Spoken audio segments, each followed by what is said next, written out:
الحمد لله رب العالمين وبه نستعين وهو المبين والصلاة والسلام على سيد الأنبياء والمرسلين سيدنا ونبينا وشفيع ذنوبنا وطبيب قلوبنا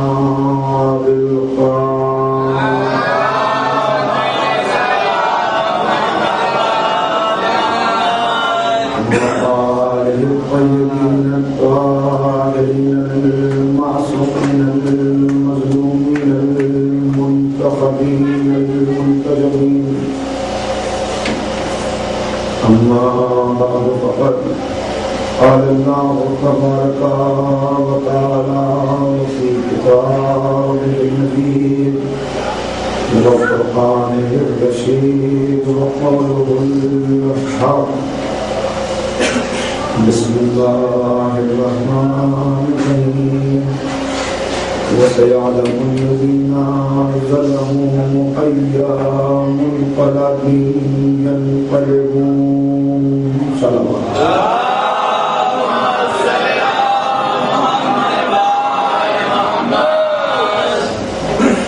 بزرگان محترم حضرات ایمانی، آیت کریمہ کے ذیل میں مقدار نامہ کے عنوان سے یہ سلسلہ گفتگو کا چوتھا مرحلہ ہے. آج کے بعد بس ایک تقریر ہمارے پاس باقی ہے. باتیں بہت زیادہ ہیں. میں کوشش کروں گا کہ جو اہم ہیں واقعات ان کو تقاریر میں آ سکتے ہیں واقعی کروں. کل گفتگو اس منزل تک پہنچی کہ 14 ربیع الاول سے 64 ہجری تک کا سفر ہم نے طے کر لیا. میں نے آپ کی خدمت میں کل تاریخ اسلام کے تاریخ ترین باب واقعہ حرہ کا تذکرہ کیا کہ جس کے لیے پیغمبر نے پہلے ہی خبر بھی دے دی تھی. نبی کی پیش گوئی موجود ہے جو آپ نے بیان فرما دیا کہ بدترین لشکر جہاں پہ آئے گا جو مدینہ کو تاراج کرے گا. مدینہ تاراج ہوا اور یہ صرف پہلے حرم کی رہائی کے 6 سے 7 ماہ کے بعد کا واقعہ ہے. یہاں پر امام زین العابدین علیہ الصلوۃ والسلام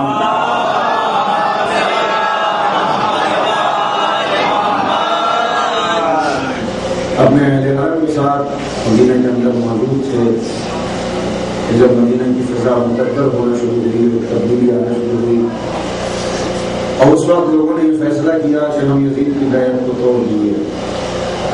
یزید کی بیعت ٹوٹی جس کے اندر میں نے عرض کیا کہ بہت کچھ رول عبداللہ ابن زبیر کا بھی تھا جو اس وقت مکے میں موجود ہے.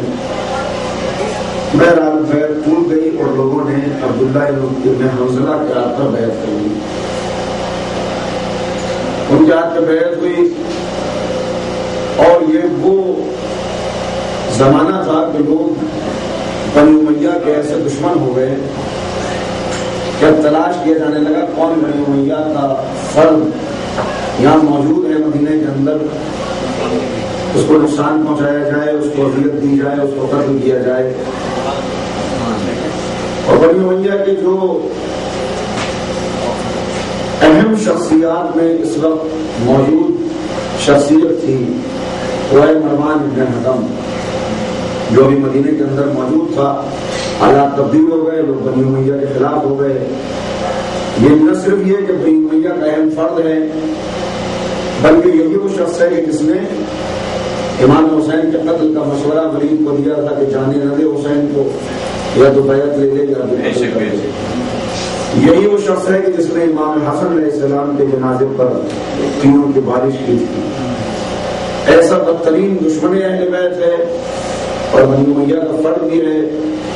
رسول اعظم نے اس کو مدینہ سے نکلوایا بھی تھا، میں آپ کی خدمت میں عرض کر چکا، اور ابھی تھوڑا سا اس کا تعارف آگے جا کے دوبارہ کرانا پڑے گا۔ اس وقت جو واقعہ اشارتاً عرض کرنا چاہتا ہوں وہ یہ کہ جب اس نے یہ محسوس کیا کہ یہ پوری فضا مدینے کے ہمارے خلاف ہے اور ہو سکتا ہے کہ میری جان اور میرے اہل و عیال کی عزت محفوظ نہ رہے، تو یہ یہاں سے گیا حضرت عبداللہ ابن عمر کے گھر اور ان سے کہا کہ میں تو کسی طرح جان بچا کے بھاگ جاؤں گا یہاں سے، مگر جو میرے اہل حرم ہیں، جو میرے گھر کی خواتین ہیں، ان کی عزت کی ذمہ داری لے لو، اپنے گھر میں پناہ دے دو، اس لیے کہ تمہارا گھر ایسا ہے کہ یہاں پر لوگ حملہ نہیں کریں گے، ہمارے گھر کی خواتین یہاں پہ محفوظ رہ جائیں گی۔ تو حضرت عبداللہ ابن عمر نے صاف انکار کر دیا کہ میں اس وقت تجھے ہرگز پناہ نہیں دے سکتا، اس لیے کہ میں تیرے اہل خانہ کو پناہ دے کے اپنے گھر والوں کی عزت کو خطرے میں ڈال دوں۔ لوگ اگر اشتعال میں آ گئے تو میرے گھر والوں کی عزت کو خطرے میں آ جائے گی، لہٰذا میرے سے یہ ممکن نہیں ہے۔ اور مہمان کون ہے یہ میں آپ کی خدمت میں عرض کر چکا ہوں، خلیفہ سادس کا داماد ہے، یعنی اس کے گھر میں جو خاتون ہیں ان کا نام ہے عائشہ، اور وہ بیٹی ہیں حضرت عثمان کی، حضرت عثمان کا داماد تھا، مگر اب کوئی پناہ دینے کے لیے تیار نہیں ہے۔ اب اسے کیا کہیے کہ جو بدترین دشمن اہل بیت ہے اس کی نگاہ پورے مدینے کے اوپر جاتی ہے۔ تشریف رکھیں، آپ بھی تشریف لائیں، صلوات پڑھیں۔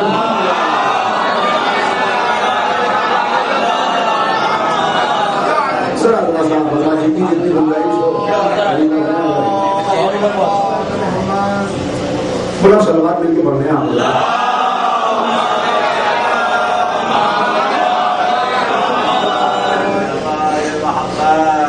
تو میں عرض کر رہا تھا کہ جب مدینے میں کوئی گھر سے ایسا نظر نہیں آیا کہ جو اسے پناہ دے سکے، جان خطرے میں ہے، اکیلے انسان کا اپنی جان کا بچانا تو آسان ہوتا ہے، لیکن گھر کو کہاں لے کے جائے، تو اس کی نگاہ انتخاب گئی امام زین العابدین۔ اب یہ اتنا بڑا کردار کی عظمت کی گواہی ہے، کردار کی عظمت کی اس سے بڑی گواہی کوئی نہیں ہو سکتی کہ وہ دشمن جس نے آپ کے بابا کے قتل کا مشورہ دیا ہے، آپ کے چچا کے جنازے کے اوپر تیر چلوائے ہیں، ہمیشہ دشمن رہا ہے، وہ بھی یہ جانتا ہے کہ باوجود اس کے کہ میں ان کا بدترین دشمن ہوں، اگر سائل بن کے ان کے دروازے پہ جاؤں گا تو ان کی سخاوت کبھی مجھے محروم نہیں رکھے گا۔ صلوات پڑھ دیں محمد اللہ۔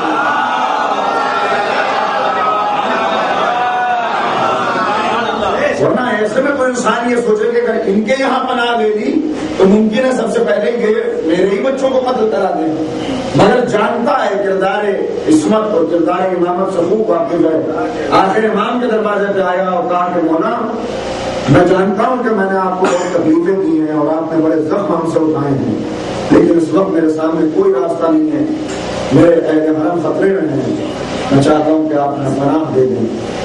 امام نے ابھی 6 مہینے 7 مہینے ہوئے واقعہ کربلا کو گزرے ہوئے، قید سے رہا ہوئے، اور 3 برس سے زیادہ نہیں ہوئے ہیں واقعہ کربلا کو گزرے ہوئے، سارے زخم ابھی تازہ ہیں۔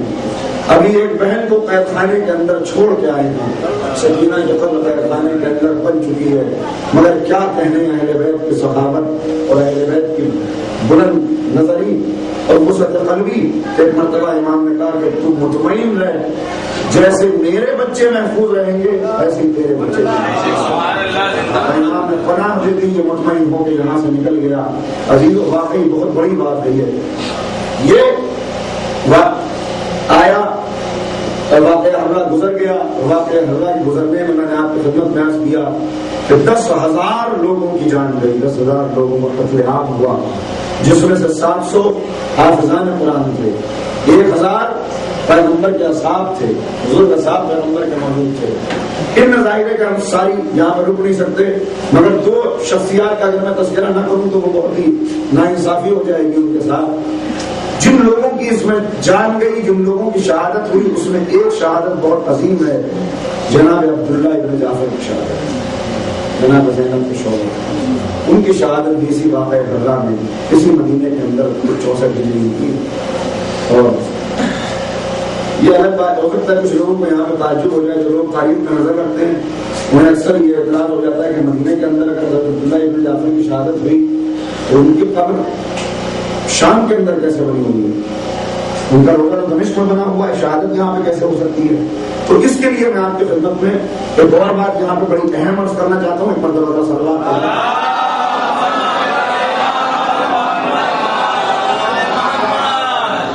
دیکھیں واقع کربلا کے بعد بنی امیہ اور بنی ہاشم میں اتنی دوریاں ہو گئی تھیں کہ لوگ جانتے تھے کہ بنی امیہ نے بنی ہاشم کو اذیتیں دی ہیں, شروع سے دیتے رہے اور امام حسین کو شہید کر دیا. ایسے میں حکومت وقت یہ ظاہر کرنا چاہتی ہے کہ اصل میں حسین قتل ہوئے, شہید ہوئے اپنی ضد کی وجہ سے, نعوذ باللہ, ان کے مزاج میں جو ضد تھی اس کی وجہ سے وہ شہید ہوئے, ورنہ باقی بنی امیہ سے, بنی ہاشم سے ہمارے تعلقات بڑے اچھے تھے اور ہم اس سے برابر ملتے جلتے رہتے تھے.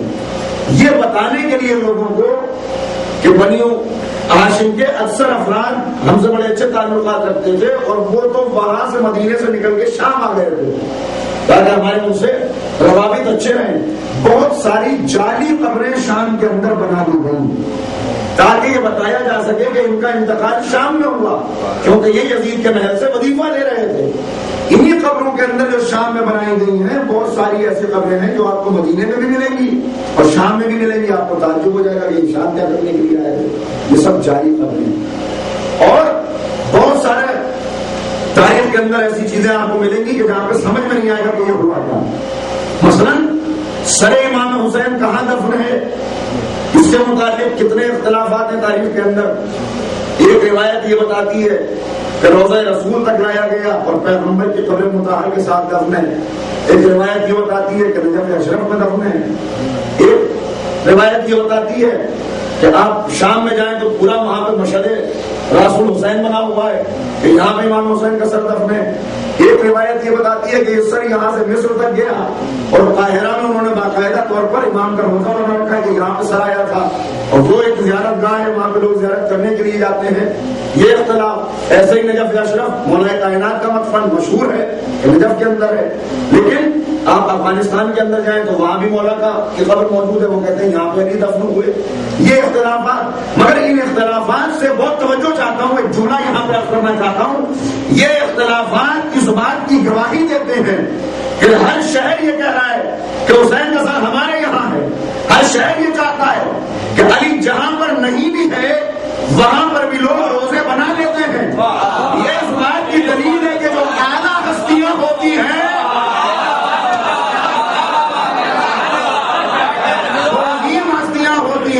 ان کی قبر ہر کوئی اپنے یہاں بنانا چاہتا ہے. اگر قبر نہیں ہوگی تو یاد ہی بنا دیتا ہے. اور جو تاریخ کے دامن پہ بدنما داغ ہوتے ہیں, تاریخ میں ان کا نام تو ملتا ہے زمین پہ.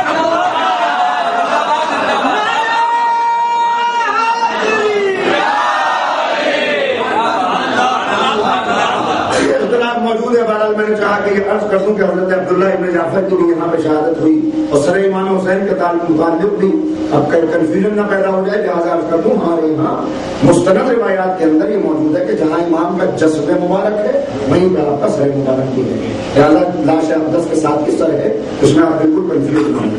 اور نجف اشرف مولا کائنات کا روزہ ہے, یہ بات ائمہ کی روایات سے ثابت ہے. اب لوگ کہیں اور بنا رہے ہیں تو وہ بہرحال نسبت کی وجہ سے احترام آپ کریں اور زیارت کے لیے چلے جائیں, وہ ایک الگ بات ہے, لیکن اس کے اندر کوئی اختلاف نہیں ہونا چاہیے.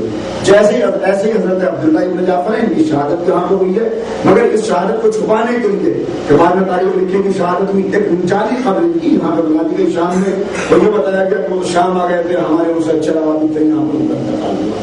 یہ ساری باتیں بیان کی جاتی ہیں. دوسری شہادت جو یہاں پہ اور اہم ہوئی اس کا بھی صرف ذکر کرنا ہو, تفصیل نہیں, حضرت فضل ابن عباس ابن ربی ابن حارث ابن عبد المطلب, جناب عبد المطلب کی نسل سے جناب فضل, ان کی بھی یہاں پہ شہادت ہوئی. اور واقعہ حرہ میں اتنا ظلم ہوا کہ ان کے 2 بچوں کو بھی ذبح کر دیا اور ماں کی آغوش میں ذبح کیا گیا بچوں کو. جس کے اوپر بدعا بھی انہوں نے دی. ایک انفرادی شہادت کو میں بتاتا مگر اس کا موقع نہیں ہے. انہوں نے بدعا بھی دی کہ کیا تو صاحب اولاد نہیں ہے, تم نے تو بچوں کا اس طرح قتل کر دیا. اور یہ کہہ کے مرتبہ ہاتھ اٹھا کر پالنے والے, اگر ہم نے ذرا سے بھی دین کی خدمت کی ہو تو ابھی آسمان سے بجلی گرا دے. اور وہ قاتل چند قدم چلا نہیں تھا کہ آسمان سے بجلی گری اور اسی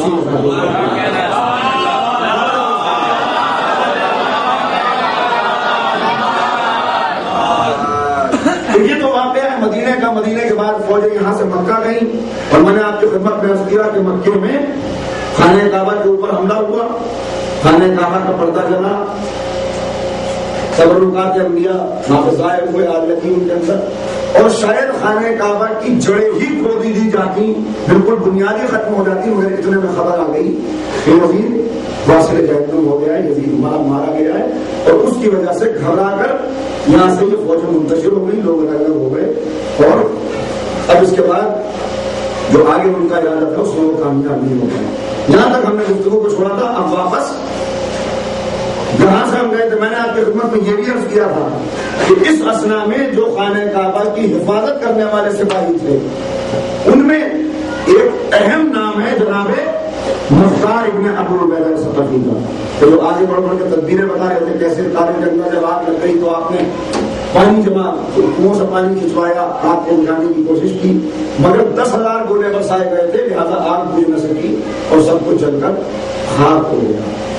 اس کے بعد جناب مختار چونکہ دیکھ چکے تھے کہ عبداللہ ابن زبیر کو کوئی اس میں دلچسپی نہیں ہے, لہذا یہ واقعہ ہوا یزید کے مرنے کی خبر آنے سے پہلے ہی یا اس کے بعد میں آپ اپنے وطن چلے گئے تو تھوڑی دیر ان کا تذکرہ چھوڑ کر واپس کوفے میں آ جاتے ہیں کہ کوفے میں کیا ہو رہا ہے. تھوڑا سا میں نے اشارہ کیا تھا, اب واپس آپ اب پوری طرح سے آمادہ ہو گئے, اب آپ کو کوفے چلنا ہے.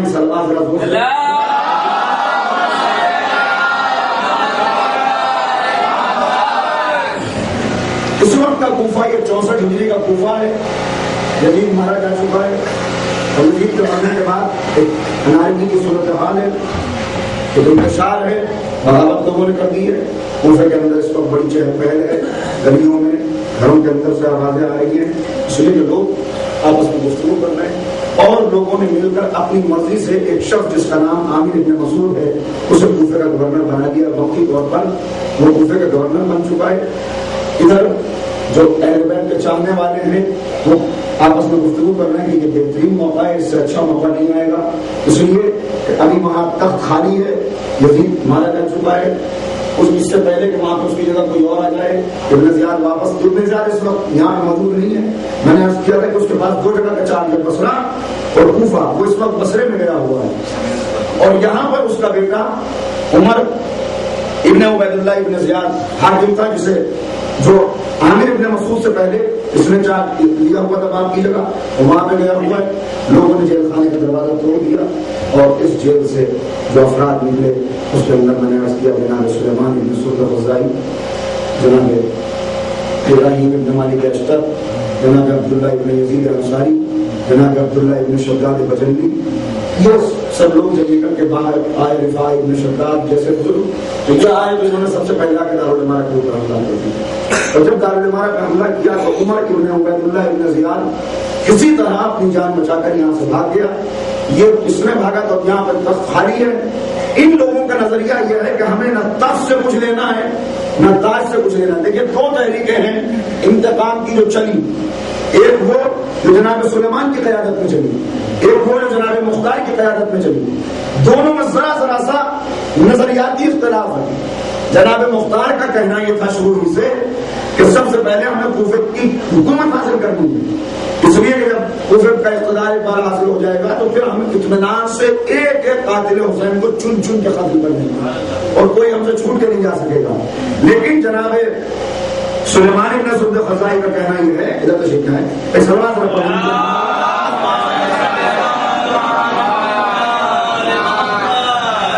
جناب سلیمان کا کہنا یہ ہے کہ جو خطوط لکھے گئے تھے 7 خطوط جو گئے تھے اس کے اندر جناب سلیمان کی قیادت تھی. ان کی قیادت میں خط کرے تھے, پہلا خط نہیں کا تھا. ان کا کہنا یہ ہم نے اپنے آقا کو خط لکھ کے بلایا تھا, حالانکہ ہم مجبور تھے, ہم تو جانا چاہتے تھے مگر چونکہ قید کے اندر تھے.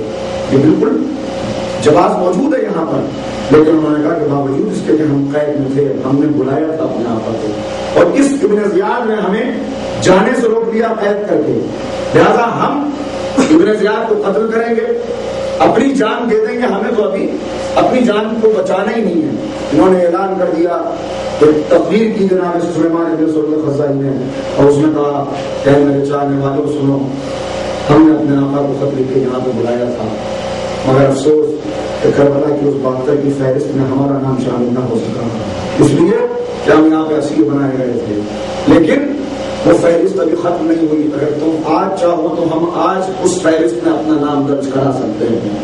یہ جناب سلیمان ان کوفے والوں سے نہیں کہہ رہے، بلکہ قیامت تک پیدا ہونے والی ہر نسل سے کہہ رہے ہیں، فہرست ابھی ختم نہیں ہوئی، اگر تم چاہو تو تم بھی اپنا نام درج کرا سکتے ہو۔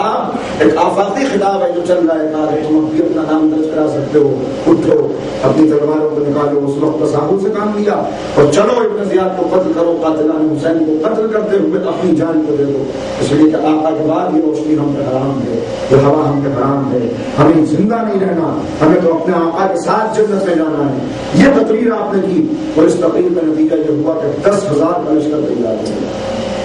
یہ 10,000 کا لشکر کوفے کی تاریخ میں پہلی مرتبہ ایسا ہوا ہے کہ اہل بیت کے نام پر، اس سے پہلے نام کی خدمت میں عرض کر چکا ہوں کہ اہل بیت کے نام پر کسی غیر معصوم نے دعوت دی ہو، اور غیر معصوم کو دعوت دینے پر 10,000 کا لشکر تیار ہو گیا۔ سب لوگوں کی زبان پر ایک ہی آواز تھی، ہاں ہم اپنے آقا کے قاتلوں کو قتل کرتے ہوئے اپنی جان دے دیں گے، اس لیے کہ ہمیں اب ہمیں زندہ نہیں رہنا، اب ہم جی کے کیا کریں گے جب ہمارا مولا نہیں رہا۔ اور یہ کہہ کے یہ لوگ یہاں سے نکلے، نکلے تو جناب سلیمان نے کہا سب سے پہلے ہم کربلا معلّہ جائیں گے، اور جا کے اپنے آقا کو خراج عقیدت پیش کریں گے، جا کے پرسہ دیں گے، کریا کریں گے، جناب سیدہ کونین کو پرسہ دے کے پھر ہم اپنے مہم کا آغاز کریں گے۔ اور یہاں سے یہ 10,000 کوفے سے نکلے کربلا کی طرف، اور لکھا ہوا ہے کہ کربلا معلّہ میں اس سے پہلے لوگ آتے تھے، زیارت کرتے تھے، چلے جاتے تھے، مگر اس سے بڑا مجمع اس سے پہلے کبھی نہیں ہوا تھا۔ اس لیے کہ ہوتا کیسے، ابھی تو حالات اب بدلے ہیں، اب پہلی مرتبہ ایسا ہوا کہ 10,000 کا لشکر وہاں پر پہنچا، اور پہنچ کے سب نے جو گریا کرنا شروع کیا ہے، تو لکھا ہوا ہے کہ ان کی چیخوں کی آواز کوفے تک آ رہی ہے، کوفے کی سرحد تک ان کی چیخوں کی آواز آ رہی تھی، ایسے گریا کر رہے تھے، رو رہے تھے۔ اس کی اطلاع مخبر میں عبید اللہ ابن زیاد کے بیٹے، عبید اللہ ابن زیاد تو بصرے میں ہے، یہاں سے عمر ابن عبید اللہ جو نکل کے بھاگا ہے کوفے سے، وہ کوفے سے کچھ باہر نخلیہ کا ایک مکان ہے، وہاں پہ جا کے رک گیا ہے۔ اس کو اطلاع پہنچائی کہ وہ لوگ یہاں سے نکل کے کربلا میں پہنچ گئے ہیں۔ جب اسے یہ اطلاع ملی کہ لشکر کربلا میں پہنچا ہوا ہے، تو ایک مرتبہ اس نے اپنے لشکر کو جمع کیا، اپنے ساتھیوں کو بلایا اور بلا کے کہا کہ یہ بہترین موقع ہے، وہ اس وقت غافل ہیں، سوئے ہوئے ہیں، رو رہے ہیں، روتے ہوئے آدمی کو یہ ہوش نہیں ہوتا کہ ہم تلوار چلائیں، خاموشی سے یہاں سے لشکر جائے رات میں، اور جا کر ان سوتے ہوئے لوگوں کے اوپر شبخون مار دے، تاکہ ان میں سے اثر منتقل ہو جائے اور کربلا کے اندر اور قبریں بن جائیں۔ اس نے اعلان کیا کہ جائے 2 لوگ نکل کے سامنے آئے تاکہ یہ ذمہ داری ہمیں سے دے، ایک شیور ابن ذیلوشن، دوسرے سنان ابن انس۔ اس نے کہا 5,000 اسے دے دے، 5,000 مجھے دے دے، ہم 10,000 کا لشکر لے کے جائیں گے اور ان لوگوں کو سوتے میں قتل کر دیں گے۔ یہاں سے یہ لشکر چلا ان سوتے ہوئے لوگوں کو قتل کرنے کے لیے، کربلا معلّہ میں پوجا کر رہے ہیں، رو رہے ہیں، انہیں اس کی خبر نہیں ہے، لیکن اب چونکہ یزید کا قہر ہٹ چکا ہے، لوگ جانتے ہیں کہ یزید موجود نہیں ہے، لہٰذا ایک مخبر نے جس کی اطلاع جناب سلیمان کو دے دی اور کہا کہ 10,000 کا لشکر رات میں شبخون مارنے کے لیے آ رہے ہیں۔ پیغمبر کا یہ بوڑھا صحابی، میں نے آپ کی خدمت میں عرض کیا تھا کہ وہ صحابی رسول ہے، وہ فتح مکہ کے موقع پر ہی موجود، اتنے پرانے صاحب، اور ان کو یہ نام سلیمان پیغمبر نے دیا زمانے جاہلیت میں، ان کا کچھ اور نام تھا، سلیمان ابن سرد الخزاعی نام ان کو پیغمبر اکرم نے عطا کیا ہے۔ تو نبی کسی کو نام دے تو نبی کی نگاہ انتخاب کہاں تک آئے گا؟ بالکل نہیں گھبرائے، بالکل پریشان نہیں ہوئے، انہوں نے اپنے لشکر سے 2 کو آواز دی، کہا کہ ٹھیک ہے آنے دو، انہیں صرف 2 کو پکارا کہ مجھے 2 لوگ چاہیے، ایک عبداللہ ابن وال، ایک یزید ابن بجلی، بس تم دونوں آؤ۔ اور ان دونوں کو کیوں نکالا؟ کیونکہ یہ دونوں وہ تھے جنہیں جنگ صفین میں مولا کائنات نے شبخون سے بچنے کی ٹریننگ دی تھی۔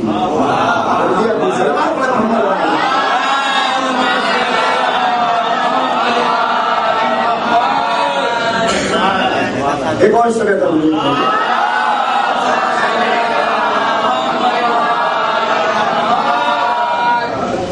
اور دونوں سے سوال کیا عبداللہ ابن یزید بجلی اور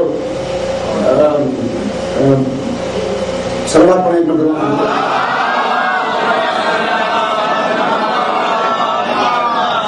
عبداللہ ابن وان اور عبداللہ ابن یزید بجلی دونوں سے سوال کیا کہ وہ 10,000 آ رہے ہیں اور ان کا یہ ارادہ ہے کہ ہم یہاں سوچے ہوئے قتل کر دیں شکون ماریں.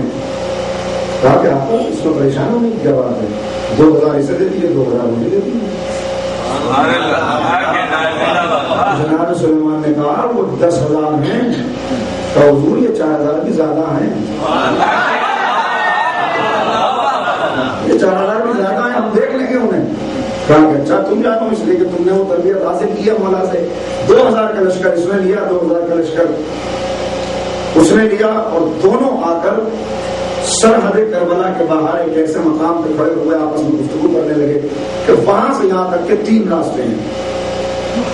اگر وہ پہاڑی والے راستے سے آئیں گے تو گھوڑے تھک جائیں گے اور گھوڑے تھک جائیں تو وہ جنگ کیا کریں گے, لہٰذا اس راستے سے تو آ نہیں سکتے. اگر اس والے صحرا کے راستے سے آتے ہیں تو یہاں آتے آتے صبح ہو جائے گی, لہٰذا اس راستے سے بھی نہیں آئیں گے. مقصد تو ہے شخون مارنا, ہو نہ ہو وہ اسی راستے سے آئیں گے جو تیسرا راستہ ہے. لہٰذا اس تیسرے راستے پر سب نے اپنے اپنے سپاہیوں کو بتا دیا کہ تم یہاں پہ پوزیشن لے لو, اس وقت تک باہر نہ نکلنا جب تک ہم آواز نہ دیں. جب ہم تمہیں پکاریں گے تب تم نکلنا, فوراً ٹوٹ کرنا. یہ سب جا کے چھپ رہے اور وہ 10,000 وہاں سے جھومتے جھامتے, اس لیے کہ تیز رفتار سے تو گھوڑے چلا نہیں سکتے ورنہ گھوڑوں کی ٹاپوں کی آواز پہنچ جائے گی. آہستہ آہستہ اپنے گھوڑوں کو بڑھاتے ہوئے اطمینان سے, یہ سوچ کر کے وہ تو غافل ہیں جبکہ غفلت میں یہ خود ہیں کہ غافل ہیں, انہیں قتل کرنے کے جا کے اپنے فوجوں کو بڑھاتے ہوئے آ رہے ہیں. آہستہ آہستہ آتے ہوئے جب اس مقام پہ پہنچے تو دیکھا کہ 40 آدمی 2 سائے سامنے کھڑے ہوئے ہیں. ایک متلاشی میں نکلا سنان سے کوئی کھڑا ہوا سامنے, اس نے کہا ڈرتا کیوں ہے, 10,000 ہمارے ساتھ ہے, ڈرنے کی کیا بات ہے؟ اچھا چلو آگے بڑھو, آگے بڑھے. ایک مرتبہ روکدار آواز میں شمر نے پوچھا کہ کون؟ اس سے زیادہ روکدار آواز میں عبداللہ ابن وان نے جواب دیا کہ میں ہوں عبداللہ ابن وان اور یہ میرے ساتھ عبداللہ ابن یزید بجلی. تو دونوں کا نام سنا. ایک مرتبہ شمر نے سلام سے کہا دیکھتا ہے کون ہے سامنے؟ سامنے ہماری موت کھڑی ہوگی. اس لیے کہ یہ دونوں وہ ہیں کہ جنہیں علی نے بتایا ہے کیسے شکون سے بچایا. اس کا مطلب یہ کہ اطلاع مل چکی ہے. مگر ابھی 10,000 کا لشکر موجود تھا. ایک مرتبہ کہا کہ کیوں اپنی جان گنواتے ہو, چلے جاؤ ہم 10,000 کا لشکر لے کے آئیں گے.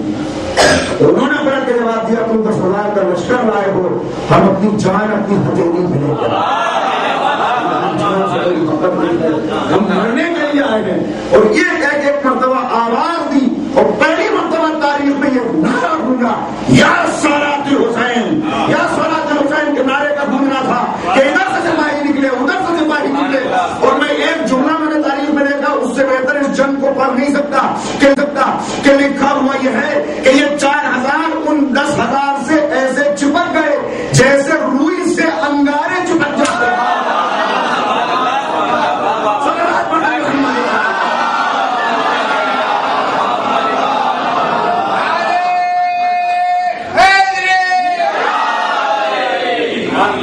جیسے روئی سے انگارے چپک جاتے ہیں یہ کیفیت تھی. بس چیخوں کی آواز بلند ہو رہی تھی اور انہیں اتنا اچانک یہ حملہ ہوا کہ ان میں سے اکثر نے اپنے سپاہیوں کو خود ہی کاٹ دیا. جنگ ہوتی رہی, تلوار چلتی رہی, صبح ہوتے ہوتے وہ لشکر فرار اختیار کر گیا. اس میں سے 6,000 قتل ہوئے اور یہاں سے 700 باقی بچے. 4,000 میں سے 2,000 جو انہوں نے لیے تو 700 افراد باقی رہ گئے. اس لیے ان کا تو مقصد ہی ہے کہ ہم ماریں گے اور قتل ہو جائیں گے. اور مولا کائنات کا فرمان ہے کہ جب کوئی موت سے بھاگتا ہے تو موت اس کے پیچھے بھاگتی ہے, اور جب کوئی موت کے پیچھے بھاگتا ہے تو موت اس سے بھاگتی ہے. موت کی تلاش میں نکلے ہوں, جو جان دینے کے لیے نکلے ہوں, جن کا مقصد یہ ہو کہ ہمیں تو بس روحانی جنگ لڑنی ہے, نہ ہمارا مقصد حکومت حاصل کرنا ہے نہ تخت حاصل کرنا, بس انہیں قتل کرنا ہے اور خود قتل ہو جانا ہے جب تک ہماری جان میں جان ہے. بڑھتے گئے 700 جو بچے تھے. ایک مرتبہ عبداللہ ابن عباس نے ابن یزید بجلی سے کہا کہ تم دیکھتے ہو ہم لڑتے لڑتے کوفے کی سرحد کے کتنا قریب آ رہے ہیں, اب یہاں سے پلٹ کے واپس جانا ممکن نہیں ہے, اس لیے سپاہی بہت تھک چکے ہیں, لہٰذا ہم کوفے کے اندر چلتے ہیں, ہمارے آقا وہاں سے آئیں گے تو راستے کا منظر دیکھ کے انہیں خود ہی اندازہ ہو جائے گا کہ کیا ہوگا. اور یہ لوگ کوفے کے اندر چلے گئے. ادھر سے جناب سلیمان نکلے, راستے کا منظر انہوں نے دیکھا اور دیکھا کہ شمر کا پرچم کٹا پڑا ہے, سلمان بن انس کا پرچم کٹا پڑا ہے, تو انہوں نے اندازہ لگا دیا کہ پرچم چھوڑنے والوں اور وہ آہستہ آہستہ تھا سمجھ گئے کہ یہ جو بچے ہوئے ہوں گے ہم کوفے کے اندر ملیں گے. اور یہ کوفے میں آئے, کوفے میں آ کے سب ایک دوسرے سے گلے ملے تو کہا کہ آقا ہم کامیاب ہو گئے, ہماری جانیں تو بچ گئی لیکن اتنے لوگ اپنے مقصد کو حاصل کر چکے. تھا نہیں ہمیں بیٹھنا نہیں ہے, کچھ دیر آرام کر لو, جو لوگ تھک گئے وہ تھوڑا سستان ہے. اس کے بعد پھر آپ نے تقریر کی اور کہا کہ اے اہل کوفہ اب بھی تمہارے پاس موقع ہے. تم نے اپنے آقا کو بلایا اور بلانے کے بعد تم میں سے کچھ قید تھے, کچھ جان کے خوف سے خاموش رہ گئے, اگر بھی چاہو تو اس فہرست میں اپنا نام درج کرا سکتے ہو, اس لیے کہ ہمارا تو مقصد ہی جان دینا ہے. ایک تقریر کا اثر یہ ہوا کہ دوبارہ 10,000 تیار ہوا, 6,000 پہلے سے 4,000 اور آگے شامل ہوئے. کچھ جگہوں پہ خطوط انہوں نے لکھے تھے کچھ لوگوں کو, جس میں جناب حذیفہ یمانی کے بیٹے تھے جو بصرہ کے ایک محلے کے اندر رہتے تھے, ان کو خط لکھا تھا کہ آپ ہمارے ساتھ آگے شریک ہو جائیے. وہاں سے بھی کچھ لوگ آئے, کل ملا کے 10,000 ہو گئے. اور یہ 10,000 ابھی غور کر رہے تھے کہ ہمیں کیا کرنا چاہیے کہ عبداللہ ابن زبیر کی طرف سے ایک آفر آیا اور انہوں نے کہا کہ دیکھو اس وقت یقین تمہارا جا چکا ہے, اگر تم چاہو تو ہم تمہیں کمک دے دیں اور بنی امیہ کے یہاں سے خاتمہ کر دیا جائے. تو انہوں نے کہا نہیں, ہماری جنگ تمہاری جنگ ہے, ہم اپنی جان دینے کے لیے جا رہے ہیں, ہم کسی کے خوف کے لیے کام نہیں کریں گے, ہمیں ہر کے ذریعے کوئی کسی کی کمک منظور نہیں ہے. انہوں نے مسترد کر دیا اور اس طرح یہ 10,000 یہاں سے چل کے نخلیہ کے مقام تک پہنچ گئے. نخلیہ پہ پہنچے, وہاں پہ 16,000 کا لشکر جمع ہو چکا ہے, ایک طرف 10,000 ہے, ایک طرف 16,000 ہے. طے یہ ہوا کہ ایک آدمی سے جنگ کرے گا. ادھر کا سربراہ کون ہے یاد ہے, بھول گئے کون ہے ادھر کا؟ ابن زیاد کا بیٹا عمر ابن عبید اللہ ابن زیاد, وہ وہاں کا قائد ہے. اور ادھر جناب سلیمان ہے, لشکر آمنے سامنے ہے. عرب کے طریقے کے مطابق یہ طے ہوا کہ ایک آدمی سے جنگ کرے گا, انفرادی جنگ ہوگی. انفرادی جنگ کا نتیجہ یہ نکلا کہ جہاں کا ایک جاتا تھا 10 کو قتل کر کے واپس آ جاتا تھا. اور اس لیے کہ جسے اپنی جان کی پرواہ نہ ہو, جس نے اب یہ طے کر لیا کہ مجھے تو جان دینی ہے, اب یہ انداز جب دیکھا تو کئی دن گزر گئے مگر جنگ کا کوئی فیصلہ نہیں ہوا. ادھر سے ایک جا رہا ہے, ادھر سے لشکر کم ہو رہا ہے, انہیں فکر ہو رہی ہے. مگر تو ایک دن جناب سلیمان کا بیٹا خالد ابن سلیمان, جسے تلوار چلانی جناب محمد حنفیہ نے دکھائی. 2 لوگ اس پورے واقعے میں ایسے ہیں کہ جنہوں نے تلوار چلانے کی ٹریننگ لی ہے جناب محمد حنفیہ سے. ایک مختار ابن ابو عبیدہ ثقفی, مختار کو قرآن اور حدیث کی تعلیم بھی جناب محمد حنفیہ نے دی ہے, اور تلوار چلانی اور جنگ کرنے کی ٹریننگ بھی جناب محمد حنفیہ نے دی ہے. اور دوسرا یہ خالد ابن سلیمان. ایک مرتبہ خالد آیا اور کہتا ہے کہ بابا یہ کیا ہو رہا ہے, یہ اس طرح سے تو کچھ فیصلہ نہیں ہو سکے گا. اور پھر اب اب میں چاہتا ہوں جنگ کا فیصلہ کریں. کیا کرو گے؟ کیا بابا فوجیں اس لیے رکی ہوئی ہیں کہ عمر ابن عبید اللہ زندہ ہے, کیا کہنا, وہ مارا نہیں جا سکتا اس لیے کہ وہ سب سے آخر میں کھڑا ہوا ہے, چاروں طرف اپنے حلقہ لیے ہوئے. پھر بابا میں چاہتا ہوں وہ اسے ختم کر دوں. میرے بابا ایک مسئلہ ہے, جب بھی میں جاتا ہوں اور جا کے مبارز طلبی کرتا ہوں تو وہ خود تو نکل کے آئے گا نہیں, تو کسی کو بھیجتا ہے, جسے وہ بھیجتا ہے جب اسے کہتا ہے اپنا تعارف کراؤ, تو جب لوگوں کو پتہ چلتا ہے کہ میں خالد ابن سلیمان ہوں تو کوئی جنگی نہیں کرتا, واپس پلٹ جاتے ہیں, تو میرے مقابلے بھی آنے کے لیے تیار نہیں ہے. تو سلیمان مسکرا کے کہا بیٹا اب تم پھر جاؤ, یہ نہ کہنا میں سلیمان کا بیٹا ہوں, بلکہ یہ کہنا میں علی کا خدا ہوں. دوبارہ گئے, چہرے کے اوپر نقاب ڈال دی, جا کے کہا کہ آؤ تمہاری سرگرمی کی, میں علی کا غلام ہوں. وہاں سے ایک شخص نکل کے آیا, جب ذرا قریب آیا کہا کون ہو, کہا میں علی کا غلام ہوں. اس نے آواز پہچان لی, کہنے لگا ہم غلاموں سے جنگ نہیں کرتے. واپس لگے, پھر آئے کہ بابا مجھ سے کوئی جنگ کرنے کے لیے تیار نہیں, میں چاہتا ہوں فیصلہ ہو جائے جنگ کا. کیا چاہتے ہو, کہ بابا اسے قتل کروں گا. تو ایک مرتبہ جناب سلیمان نے اپنے بیٹے کا انتقال لے کر پوچھا کہ بیٹا دیکھ رہے ہو جنگ کی ترتیب کیا ہے؟ سب سے آگے تیر انداز کھڑے ہوئے ہیں کہ تمہیں تیروں کی ضرورت دینے والے ہیں. کہا بابا میں اپنے تلوار سے ان کے تیروں کو کاٹ دوں گا. کہا بیٹا اس کے پیچھے نیزے والے پلے کی دیوار بن کے کھڑے ہوئے ہیں. کہا بابا میں اس دیوار کو پھن جاؤں گا. کہا اس کے پیچھے دیکھتے ہو کتنے بہادر سپاہی تلوار لیے ہو. بیٹے نے سمجھا کہ بابا میرا امتحان ہے. میں پڑھا تھا بابا آپ مجھے جنگ کی ترتیب کیا بتا رہے ہیں؟ ابھی تھوڑی دیر پہلے آپ ہی نے تو کہا تھا کہ میں علی کا غلام ہوں.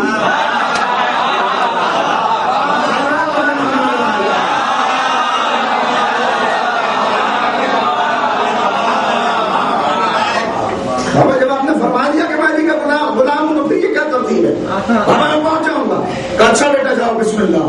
ایک مرتبہ جناب خالد بن سلیمان کود کے نیچے اترے اپنے گھوڑے سے, زین کو تنگ کیا, سمن کے بیٹھے, اور اب جو حملہ کیا ہے تو لکھا ہوا یہ ہے کہ فوجیں حیرت میں تھی کہ کہاں سے آیا اور بجلی بن کے کہاں سے گزر گیا. ساری دیواروں کو پھانپا ہوا وہاں پہنچ گیا جہاں پر عمر ابن عبید اللہ ابن زیاد ایک ناقے کے اوپر بیٹھا ہوا اونگ رہا تھا. اس لیے کہ کوئی جنگ ہو نہیں تھی, اطمینان سے بیٹھا ہوا تھا, اتنے سارے سپاہی میرے آگے کھڑے ہوئے ہیں. لکھا ہوا یہ کہ وہاں پہ پہنچے اور پہنچنے کے بعد یہ گھوڑے میں تھے, وہ ناقے کے اوپر تھا, لہذا ایک جست کر کے دونوں پیروں کو زین کے اوپر جمایا, اسی کا پرچم کھینچ کر اتنی زور سے اس کے سینے میں مارا کہ پسلیاں توڑتا ہوا پشت کی طرف سے نکل گیا, اور کہا کہ بس بابا میں نے اس جنگ کو جیت لیا.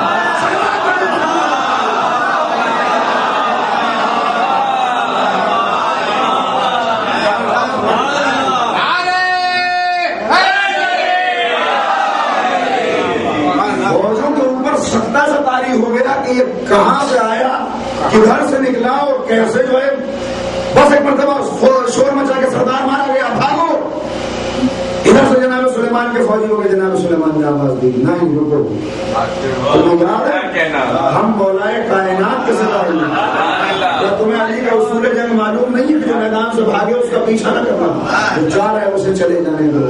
اس لیے کہ ہمارا مقصد تو ابن زیاد کو قتل کرنا ہے, اس کے ساتھیوں کو قاتلان حسین کو قتل کرنا ہے. اس لیے کہ انہوں نے ہمارا راستہ روکا, ورنہ ہم بھی اپنے آقا کے ساتھ شہادتیں پیش کر چکے ہوتے ہیں. جہاں یہ لشکر منتشر ہوا, اس کی اطلاع بصرے میں. اب بصرے کی صورت حال تھوڑی سی آپ کو بتاؤں, تب یہ بات سمجھ میں آئی. ایک مرتبہ سلوات پڑھیں.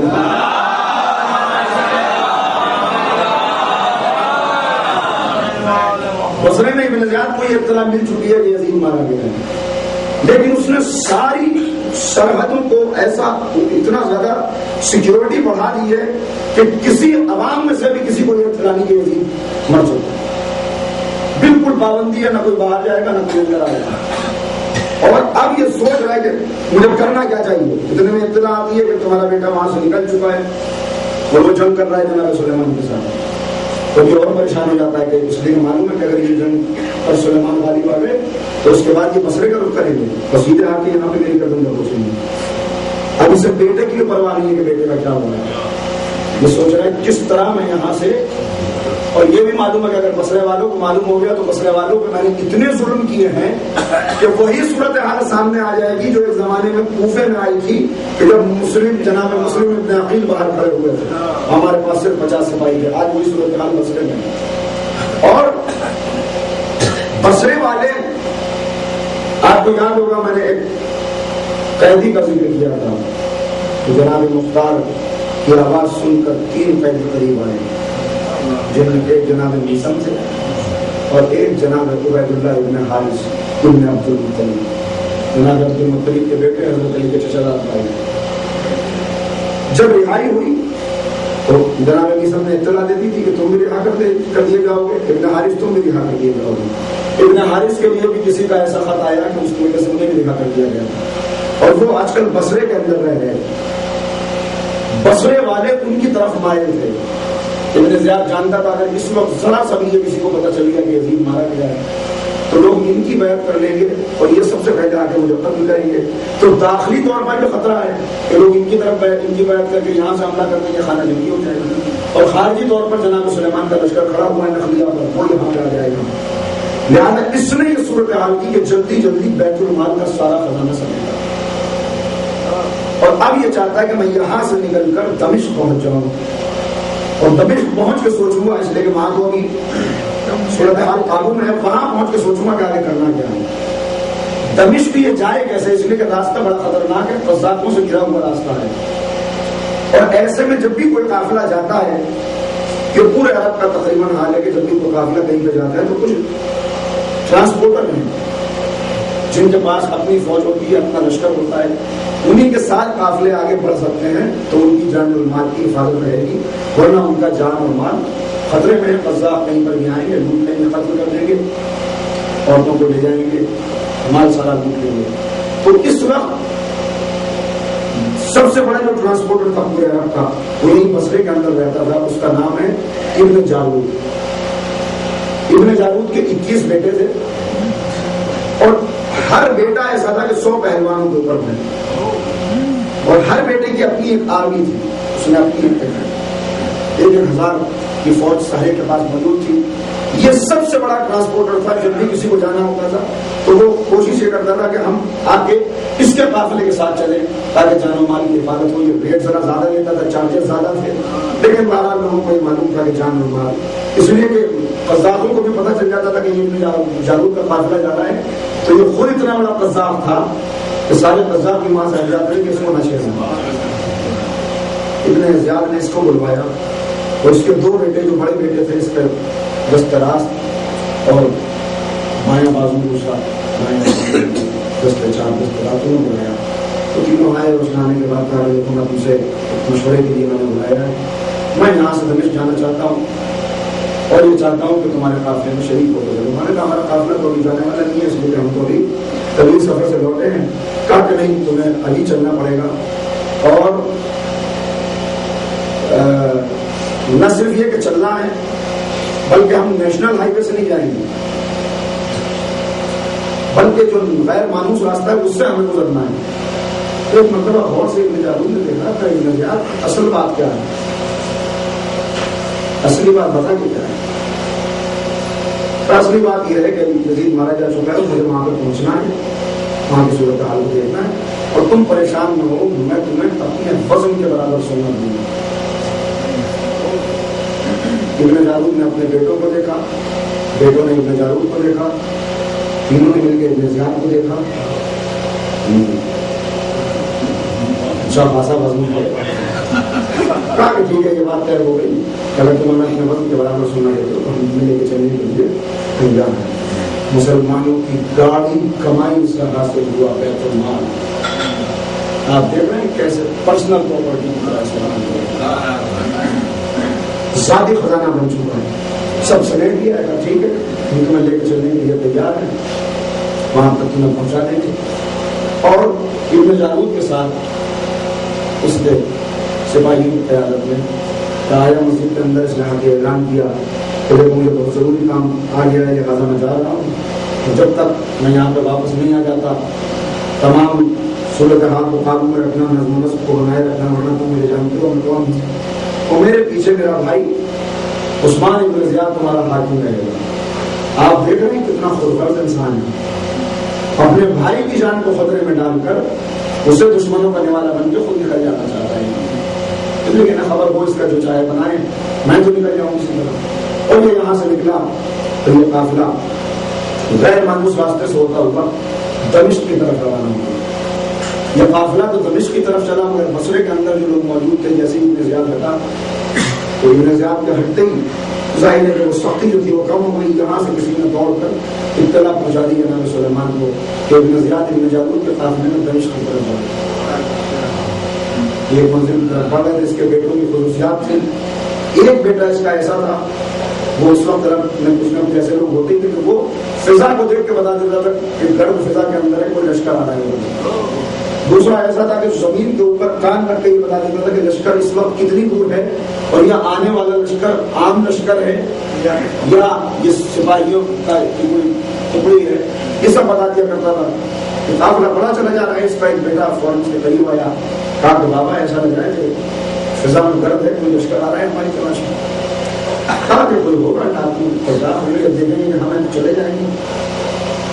کہا نہیں، میں نے کان لگا کے سنا ہے یہ آنے والے گھوڑے بتا رہے ہیں کہ یہ فوجی گھوڑے ہیں، یہ عام لوگ نہیں۔ کہا کہ پھر کوئی نہ کوئی بات ہے، اس نے کوئی بات ہم سے چھپائی تو نہیں جانا۔ اور اتنا ایک نظام کے بعد یہ سویا ہوا تھا وہاں پر کے اوپر ہماری نام سے آگے سے گیا کہ کیا بات ہے، کوئی لشکر ہے جو تلاش میں آ رہا ہے، سچ سے بتا کے کیا مسئلہ کیا ہے۔ اب جو اس نے سنا کہ لشکر آ رہا ہے تو ایک مرتبہ اپنی جان پر جب بناتی ہے، اتنا بڑا ظالم، اتنا بڑا جابر صفات، ایک مرتبہ جیسے ہی اس نے کہا تو ہونا ہو سلیمان کا لشکر۔ اب سلیمان کا نام سنا تو یہ چھوڑ گئے، سلیمان نے سوچے پھنس گئے، کیا وہ تیری تلاش میں آ رہے تھے؟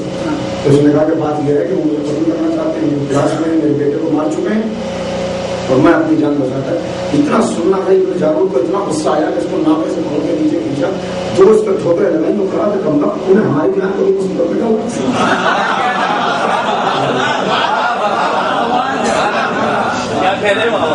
یہ معلوم نہیں ہے کہ سلیمان کس کا نام ہے، یہ پہلے بتا دینی چاہیے تھی پورے سورت کا۔ کہا کہ بھائی اب تو کچھ ہو نہیں سکتا، کسی بھی طرح سے اپنی جان بچاؤ۔ کہا ہم تو تجھے اس کے حوالے کرتے ہیں اور ہم کہیں گے بھائی ہم سے اس نے واقعہ کو چھپایا تھا، میرا حقیقت نہیں معلوم تھی۔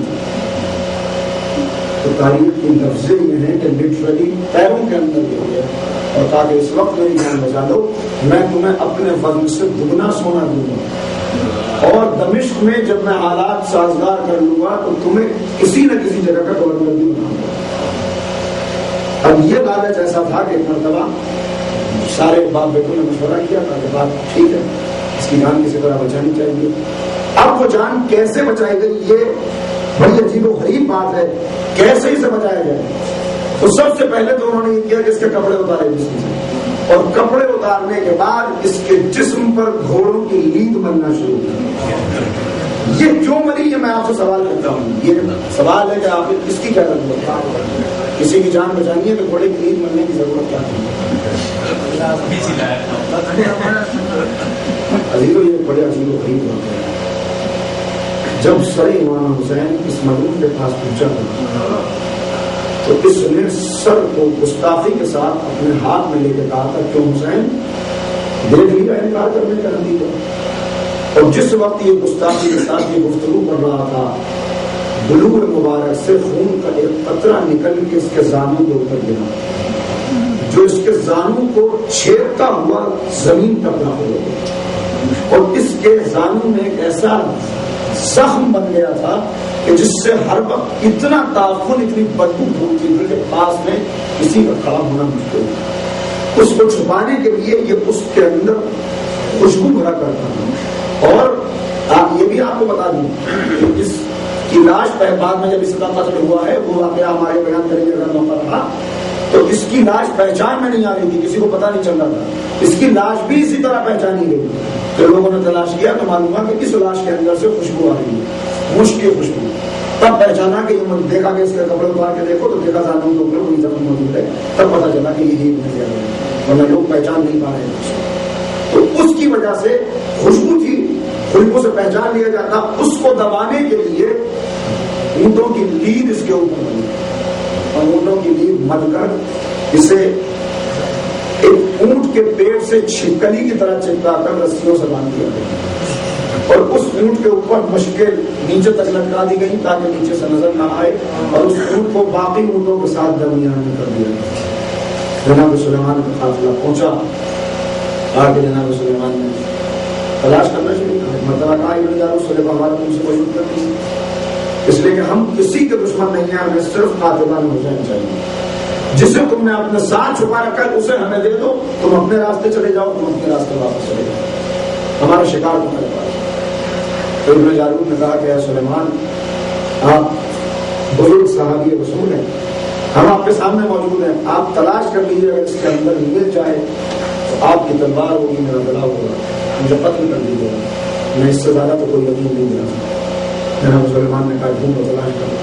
بہت دیر تک تلاش کیا جاتا رہا، اور ایسے میں ایک موقع وہ بھی آیا کہ جناب سلیمان تلاش کرتے کرتے اس ناقے کے بالکل قریب پہنچ گئے، اور قریب پہنچ کے آواز دی کہ خالد۔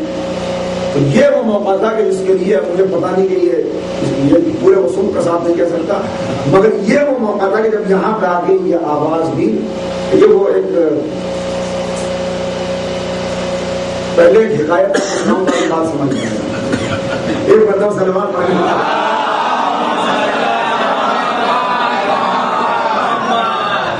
ایک بچہ جو ہے کلاس روم کے اندر بہت زیادہ اس کو جانا ہوتا تھا، کہتا تھا میڈم میڈم کیا یہ بار بار انگلی اٹھاتے ہوئے جاتے، جب جانا ہوا کرے تو کہا کرو کہ آپ آ گئے، ہم سمجھ جائیں گے کہ آپ اچھا ٹھیک ہے۔ وہ روز کھڑا ہوتا تھا، میڈم آپ آ گئے، اچھا جاؤ۔ تو وہ ایک دن کھڑا ہوا کہ کیا بات ہے، روز بیٹھو ابھی تھوڑی دیر، کہ نہیں میڈم جلدی سے جانا ہے اس لیے کہ آپ بھی آ رہے ہیں اور آپ کے باپ بھی آ رہے ہیں۔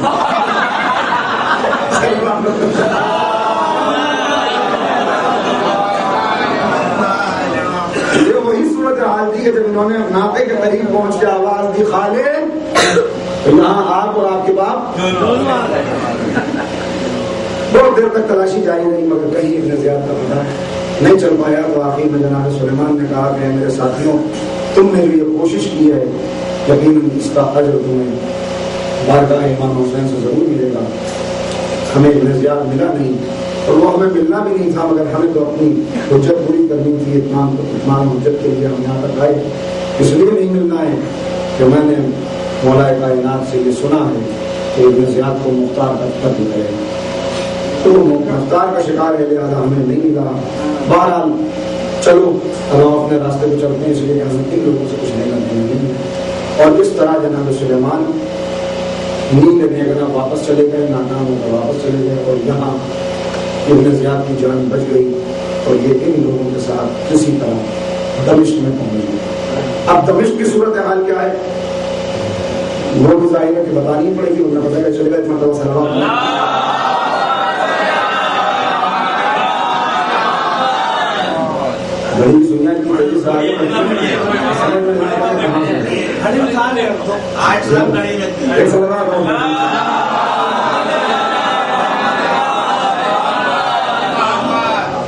دمشق کی صورت حال یہ ہے کہ میں نے آپ کے خدمت میں عرض کیا کہ یزید کے بعد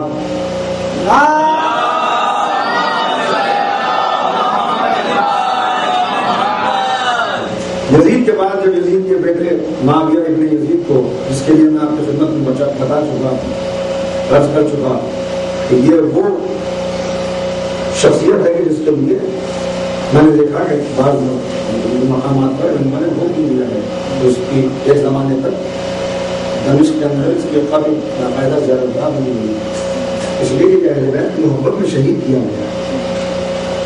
اس نے انکار کر دیا کہ میں اس وقت کے اوپر نہیں بیٹھوں گا، اور اس نے جو تقریر کی ہے وہ تقریر تاریخ میں محفوظ ہے، مجھے وہ خطبہ یہاں پہ بیان نہیں کرنا ہے، وہ آپ پڑھیں اس کے اندر کیا کیا جن کن باتوں کا اس نے اعتراض کیا۔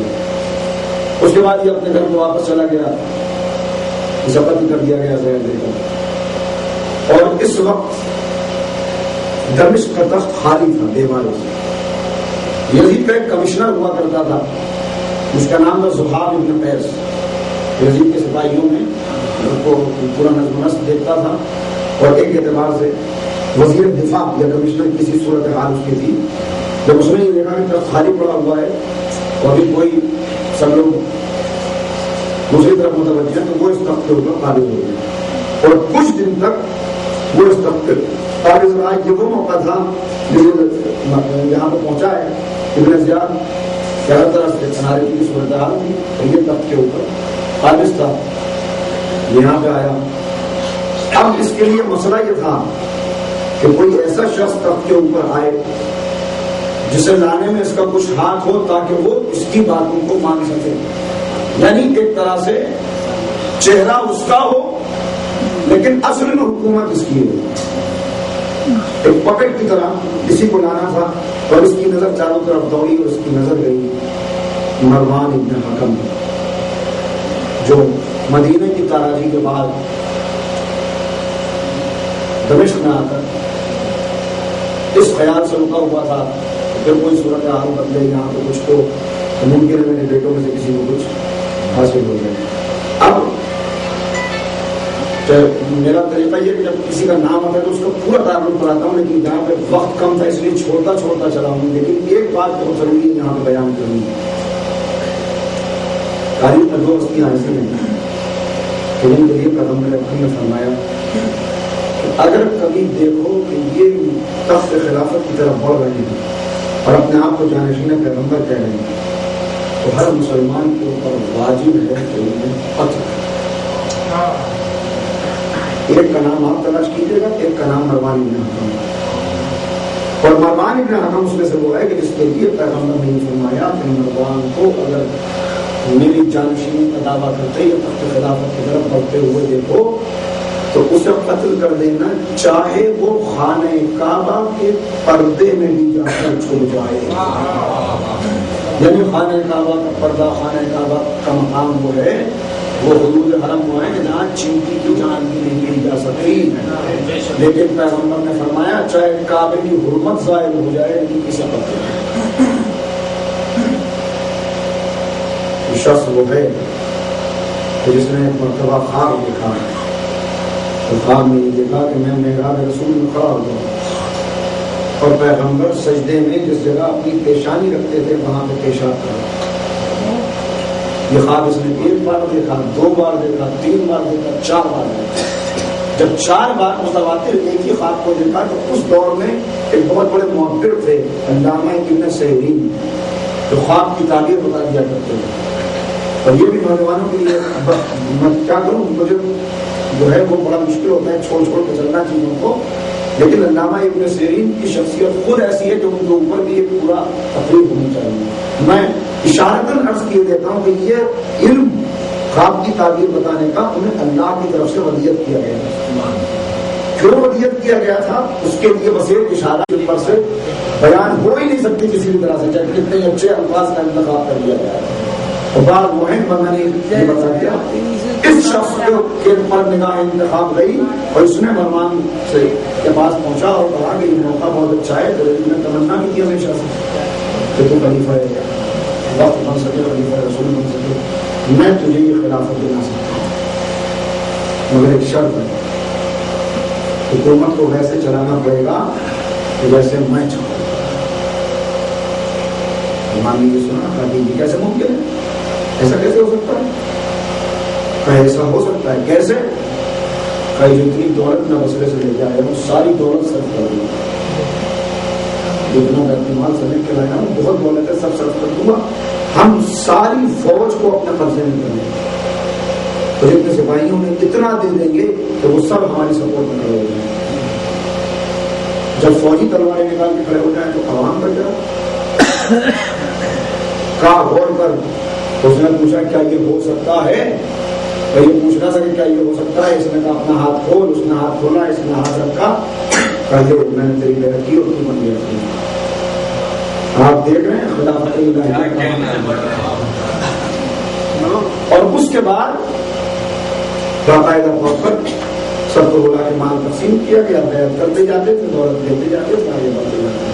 اب ایک مسئلہ تھا، مسئلہ یہ تھا کہ یزید کی جو بیوہ تھی اس کا بھی ایک بیٹا تھا جس کا نام تھا خالد، اور وہ بہت جھگڑالو اور بڑی فضیلہ کرنے والی عورت تھی۔ تو اب مروان نے کہا کہ یہ لوگ تو مان گئے لیکن اس کے قبیلے والے اگر کھڑے ہو گئے تو ہمارے لیے بڑا مسئلہ ہو جائے گا۔ اس نے کہا اس کا بھی علاج میں نے سوچ لیا۔ کہا وہ کیا؟ کہا اس سے تیرا نکاح کرائے دیتے۔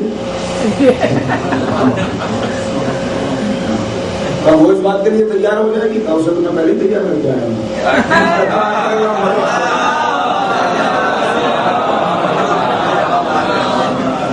اور اس طرح سے اس 90-92 برس کے بوڑھے مروان کا نکاح انہوں نے خالد کے ساتھ کر دیا گیا اور یہ خلیفہ بن گئے، اور اس کے بعد خلافت بنی امیہ سے نکل کے بنی مروان کی طرف چلی۔ اب جب اس کو بنا دیا، ساری صورتحال سنبھال لی اس نے، یہ بھی آپ کی خدمت میں یہاں پہ عرض کر دوں، خلافت زیادہ دن نہیں چل سکی۔ اس کے بعد اس کا بیٹا آ گیا بہت جلدی، وہ کچھ ایسے ہوا کہ بوڑھا انسان تھا، ذہن ہر وقت الجھا رہتا تھا، ہر طرف ناری کی صورت تھی کہ مسئلے کے اندر بغاوت ہو رہی ہے، فلاں جگہ پر وہ ماننے سے انکار کر رہا ہے، وہاں پہ ایسا ہو رہا ہے، تو ہر وقت اس کا ذہن الجھا رہتا تھا۔ کئی مرتبہ سوچتا تھا کیا عذاب لے لیا، کیا عذاب سر کے اوپر آ گیا، اچھا خاصا زندگی گزر جاتی ہے۔ تو ایک دن یہ بیٹھا ہوا تھا دربار کے اندر، وہ ساری صورتحال کو غور کر رہا تھا، کہاں پر اس طرح سے کنٹرول کرنا ہے۔ تو وہ بیٹا یزید کا، اس کا نام خالد، جس کی وہ ماں ہے ان کا خالد، وہ پھرتا ہوا دربار میں آ گیا۔ اس نے آگے دیکھا کہ پورا بیٹھا ہوا کر رہا ہے، اب اسے شرارت سوچی، اس نے اس کی داڑھی کی تھی پکڑ، جس کو غصہ پہلے ہی تھا اور زیادہ غصہ آ گیا، اور ایک تماچا اس کو کھینچ کے سیدھے وہ اپنا راز سے لاتا، وہ فوراً ماں کے پاس کہا بیٹے کیا ہوا، یہ سرخی کیسی؟ کہا نہیں ابا نے مارا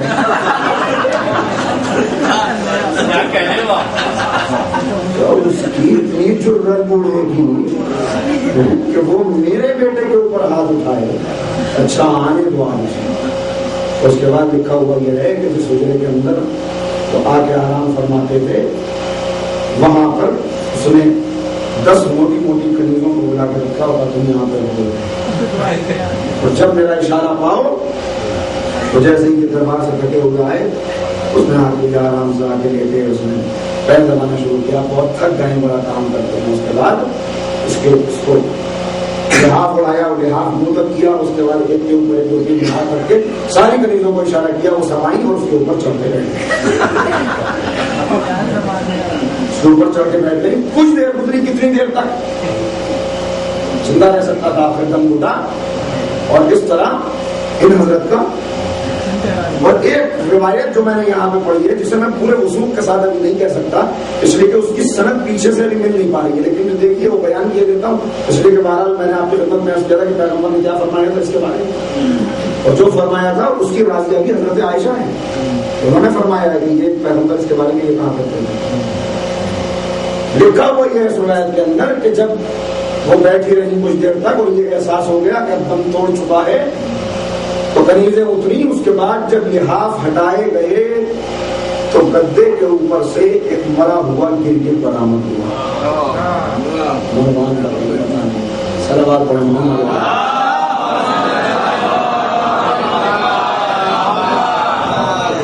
جو پیغمبر نے فرما دیا تھا وہ گرگٹ ہے اور گرگٹ ہے۔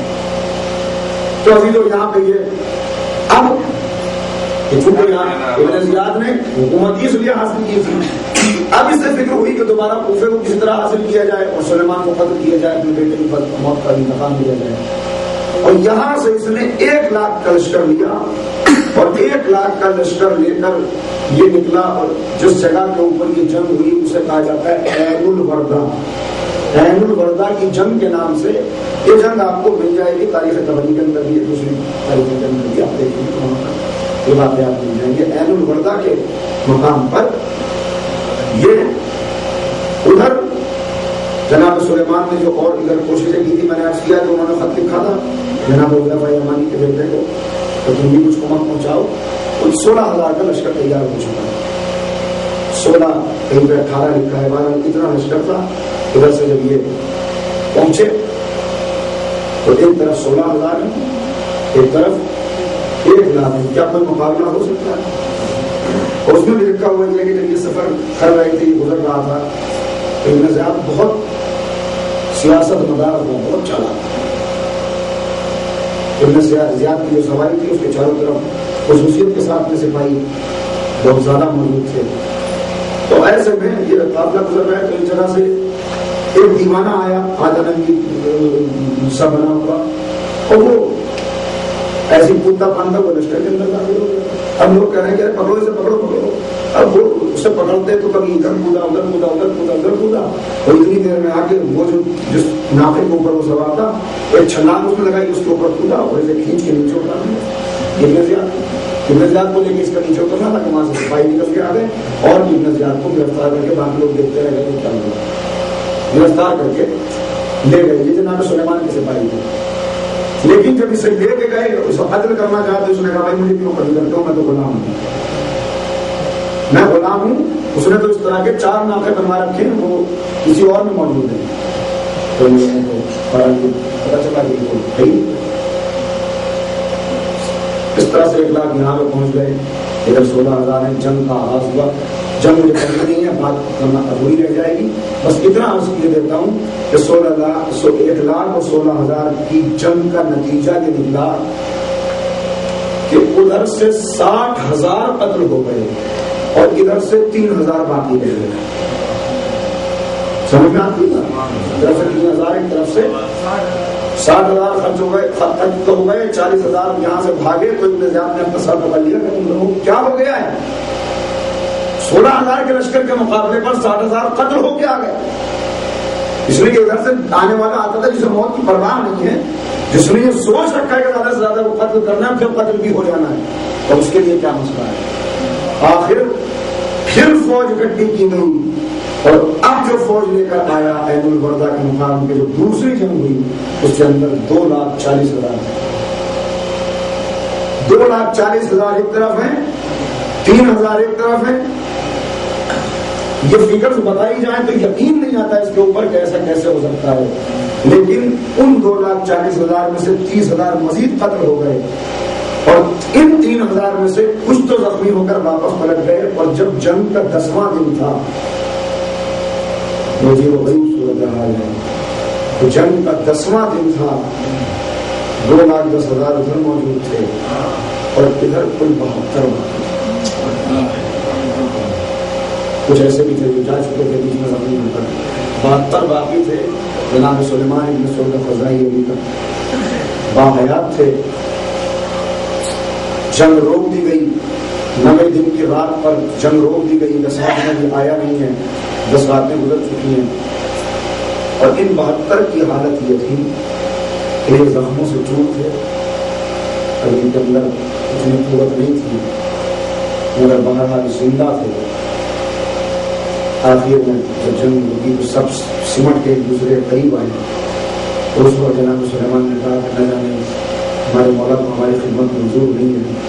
ہم روز یہ سوچ کے لڑتے ہیں کہ آج قتل ہو جائیں گے، لیکن اس کے باوجود ہم زندہ ہیں. اور ہم صورتحال یہ ہو گئی کہ اس حالت میں نہ تو جنگ کر سکتے ہیں. تو کسی نے کہا ان میں سے کہ آقا ایسا کرتے ہیں کہ ہم میں سے جن کے اندر کچھ طاقت باقی ہے وہ باقی لوگوں کو لے کر واپس منہ سے چلے جاتے ہیں، پھر ایک فوج جمع کریں گے، پھر جنگ ہوگی. اس بات کا جواب دینے سے پہلے جناب سلیمان بے ہوش ہو گئے.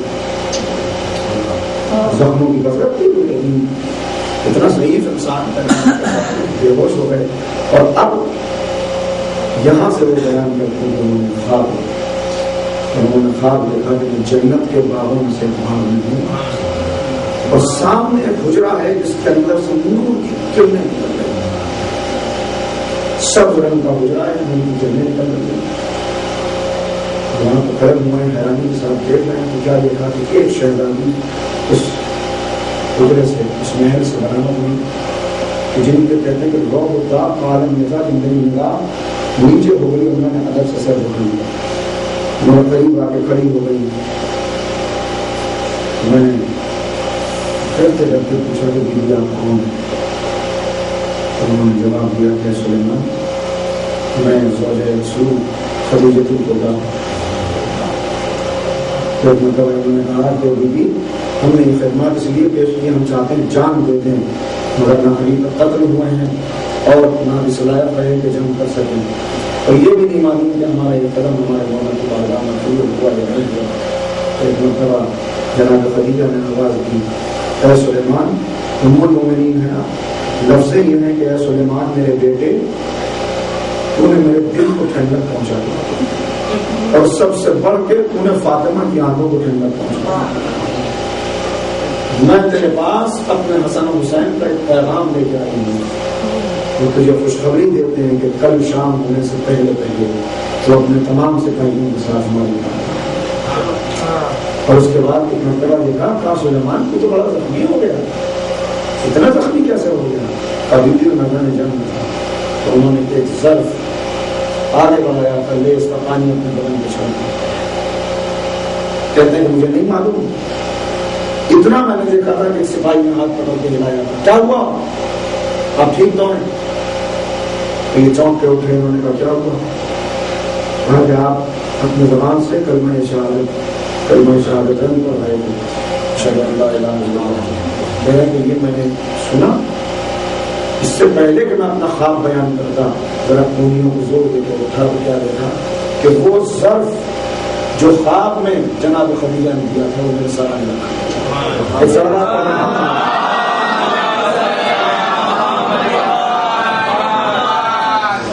پھر مرتبہ اس ظرف کا پانی سب کے جسم میں چھڑکنا شروع ہوا. پانی چھڑکتے جاتے تو زخم اچھے ہوتے جاتے.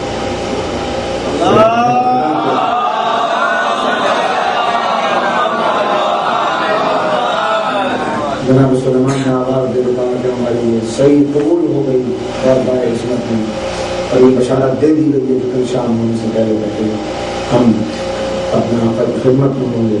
اور اگلے دن یہ بات ترجم کرتے ہوئے اگلے دن کی شام میں ہوئی تھی کہ جناب سلیمان ابن سلم خزائی سنان ابن انس بنو کے تیر سے اس دنیا سے مل کے وفا کی طرف چلے گئے، اور باقی تمام ساتھی بھی جان شہادت کی طرف اس دنیا سے رخصت ہوئے، اپنی صحیح کامیاب ہوئے.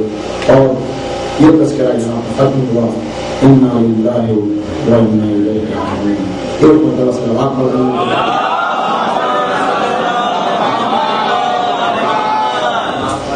تاریخ نے ان شخصیات کو جنہوں نے اپنی جان دی ان کو نام دیا ہے توابین. یہ گروہ توابین کا گروہ کہلایا، جسے تاریخ نے ضروری الفاظ میں لکھا ہے. اور لکھا یہ توابین وہ تھے کہ جنہوں نے چونکہ امام کا ساتھ نہیں دیا تھا لہٰذا بعد میں توبہ کی، ہم ساتھ نہیں دے پائے تو ہم توبہ کی، اس لیے انہیں توابین کہا گیا. لیکن یہ بالکل غلط.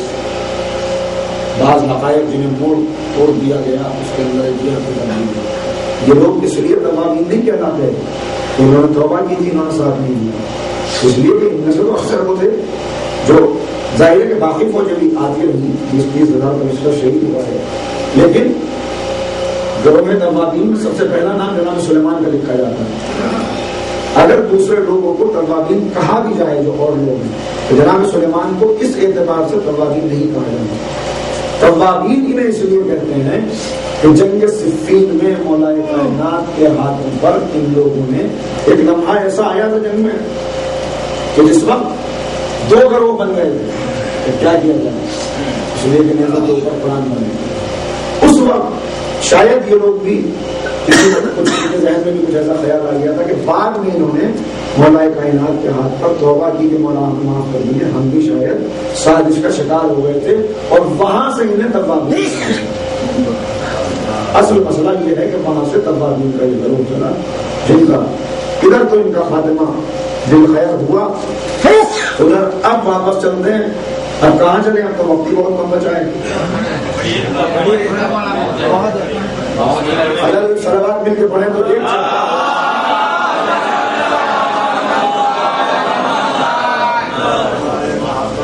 اب یہاں سے ہم واپس پلٹتے ہیں اور ہم جا کے دیکھتے ہیں کہ جناب مختار کیا کر رہے ہیں. اس عرصے میں حالانکہ جناب مختار بہت پہلے توابین کا جب یہ تحریک چل رہی ہے تو جناب مختار آ چکے ہیں یہاں پر کوفے میں، لیکن ہم نے اس تذکرے کو پہلا کیا. اخبارات جا کے جناب مختار کے آنے تک کا واقعہ میں بیان کرتا ہوں. جناب مختار اپنے وطن میں تھے، ان کو کوئی راستہ نظر نہیں آ رہا تھا. امام سے ملاقات نہیں ہوتی، امام سے ملاقات ہوئی تھی، امام نے کوئی واضح جواب نہیں دیا تھا. جناب محمد حنفیہ سے ملاقات نہیں ہو سکی تھی، لہذا دن کو کھیتی کرتے تھے، اپنا جو پرانا کام تھا اسلحوں پہ دھار لگاتے تھے، اور راتوں کو رو رو کے دعا مانگتے تھے کہ جس کام کے لیے مجھے پیدا کیا گیا ہے آخر وہ وقت کب آئے گا اور میں کب تائید حاصل ہوگی اپنے ایمان کی، غیبی تائید کا مجھے حاصل ہوگی. اور میں ایسے کچھ دن گزر چکے تھے. ایک دن لکھا ہوا یہ ہے، اور اس روایت کو جو میں بیان کر رہا ہوں، جب میں نے دبئی کے اندر پڑھا تو صاحب نے بعد میں کہا کہ یہ کہیں ایسا لکھا ہوا نہیں ہے، پتہ نہیں اپنی طرف سے کیا کیا چیزیں پڑھ دیتے ہیں، ایسا کہیں نہیں ہے۔ تو میں نے ان سے کہا کہ بھائی آپ مجھے صرف اتنا بتائیں کہ آپ نے کتنے مقاتل پڑھے ہیں، اس لیے کہ یہ بات کسی بھی روایت کے متعلق یہ کہنا کہ یہ کہیں لکھا ہوا نہیں ہے، وہ تو وہ آدمی کہہ سکتا ہے کہ جس نے الف سے لے کے یہ تک ہر دور کی ساری کتابیں پڑھ لی، ورنہ بڑے سے بڑا عالم بھی جب کسی روایت پر جو ضعیف ہوتی ہے اپنا اظہار رائے کرتا ہے تو یہ کہتا ہے میں نے نہیں پڑھی، میں اس تک نہیں پہنچا، لیکن میں اس کا انکار بھی نہیں کر سکتا، اس لیے کہ اقرار کرنا آسان ہے، انکار کرنا مشکل ہے۔ کسی چیز کا اقرار کرنا بہت آسان ہے، انکار کرنا بہت مشکل ہے۔ آپ نے مجھ سے پوچھا آپ نے فلاں روایت پڑھی ہے، اب میں ایسے ہی کسی دن لائبریری میں کتابیں نکال رہا تھا اور اتفاق سے کوئی والی کتاب میں نے کھولی اور اسی جگہ اسی وہی ورق میرے سامنے آ گیا جس روایت کو آپ پوچھ رہے ہیں۔ میں نے کہا پڑھی ہے، نہیں پڑھی ہے، میں نے کہا پڑھی ہے، فلاں کتاب میں ہے، فلاں صفحے کے اوپر، لیکن آپ مجھ سے یہ پوچھیں کہ کیا یہ روایت فلاں کتاب میں موجود ہے یا نہیں موجود ہے، تو اب جب آپ نے یہ پوچھا کہ نہیں موجود ہے تو میں اس وقت تک نہیں کہہ سکتا جب تک میں نے اس کا ایک ایک حرف پڑھ نہیں۔ اقرار آسان ہوتا ہے، انکار مشکل ہوتا ہے۔ آپ یہاں پہ آئے ادھر دیکھ رہے ہیں، میں نے کہا کیا ہوا، کیا ڈھونڈ رہے ہیں، کہنے لگے وہ سوئی کھو گئی ہے، میں نے کہا میں بتا سکتا ہوں کہاں پہ وہ کیوں گئی ہے، اتفاق سے میری نظر پڑ رہی تھی، وہ چمک رہی تھی، اب آپ آئے، آپ کیا ہوا کہ دیکھ رہا ہوں کہیں سوئی تو نہیں ہے یہاں پورے اس میں، تو اب نہیں ہے یہ میں اس وقت تک نہیں کہہ سکتا جب تک ایک ایک گوشہ میری آنکھوں کے سامنے سے پھر نہ لہٰذا کسی بھی چیز کا انکار نہیں کرنا چاہیے ایسے جب تک اسے ایک مرتبہ سلوات پڑھنے لگے۔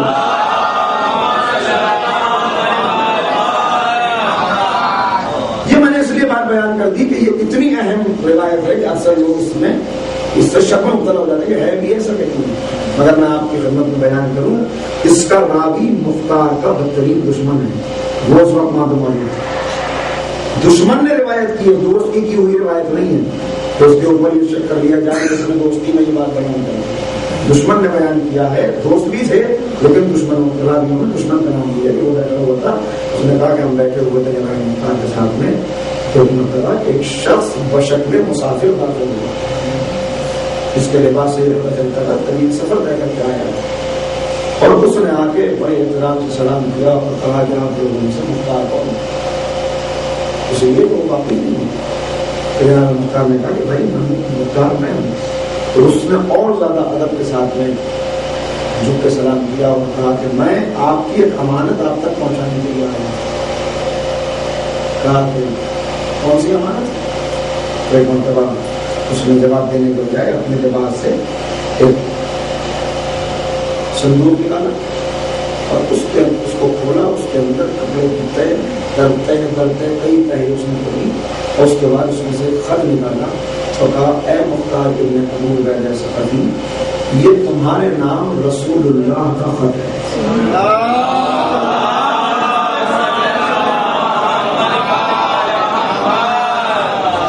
یہ رسول اللہ کا خط تمہارے نام ہے، جو مجھے مولا کائنات امیر المومنین نے وقت اور دن کی نشاندہی کر کے دیا ہے۔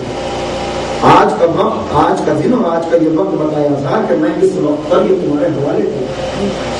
اب آپ اندازہ لگا سکتے ہیں کہ مختار کی کیفیت کیا ہوئی ہوئی ہے، حیرت سے آنکھیں کھلی ہوئی ہیں، کہتے تو کیا کہہ رہا ہے؟ کہا کہ میں آپ قسم تھا، اس نے کہا قرآن سر کے اوپر رکھیں، قسم کھانے کے لیے تیار ہے، میں حضرت کیا کہہ رہا ہوں، تو آپ کو جانتا نہیں ہوں، مجھے دن اور وقت بتایا گیا۔ کانپتے ہوئے ہاتھوں سے مختار نے وہ خط لیا، اس خط کے اندر لکھا ہوا تھا مختار، اللہ نے تیرے دل میں ہمارے اہل بیت کی محبت ڈال دی ہے، اور تیری تخلیق کا مقصد یہ ہے کہ تم میرے حسین کے قاتلوں کو قتل کرے گا، جب تجھے یہ خط مل جائے تو سمجھ لینا کہ اب تیرے انتقام کا وقت شروع ہو۔ صلی اللہ علیہ وسلم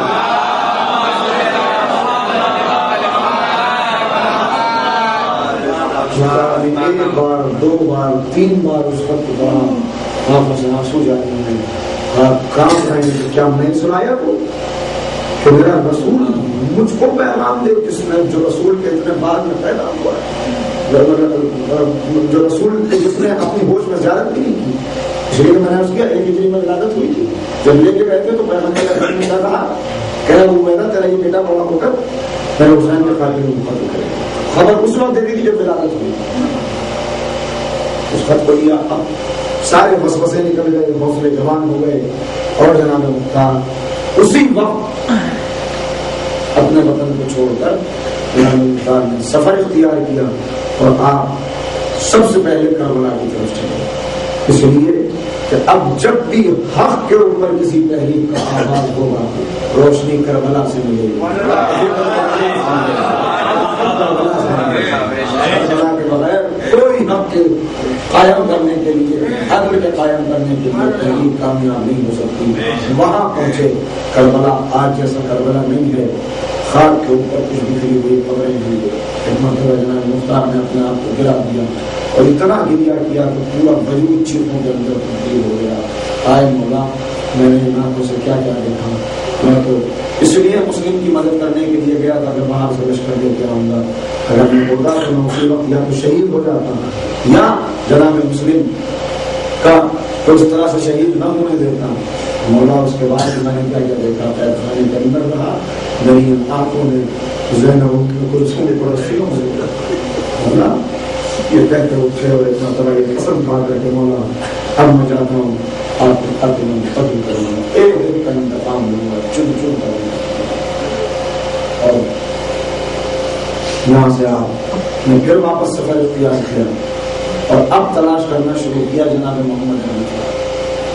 جناب محمد حنفیہ سے پہلے ملاقات نہیں ہوئی تھی، اس لیے کا وقت نہیں آیا تھا، تب گئے تو جناب محمد حنفیہ سے ملاقات کر شاگرد پڑھاتے ہوئے دیکھا، کھڑے ہو کے جناب محمد حنفیہ نے گلے سے لگایا اور اس کے بعد فقرہ کا مختار ہمارا بھائی شہید ہو گیا تو کرسے کے لیے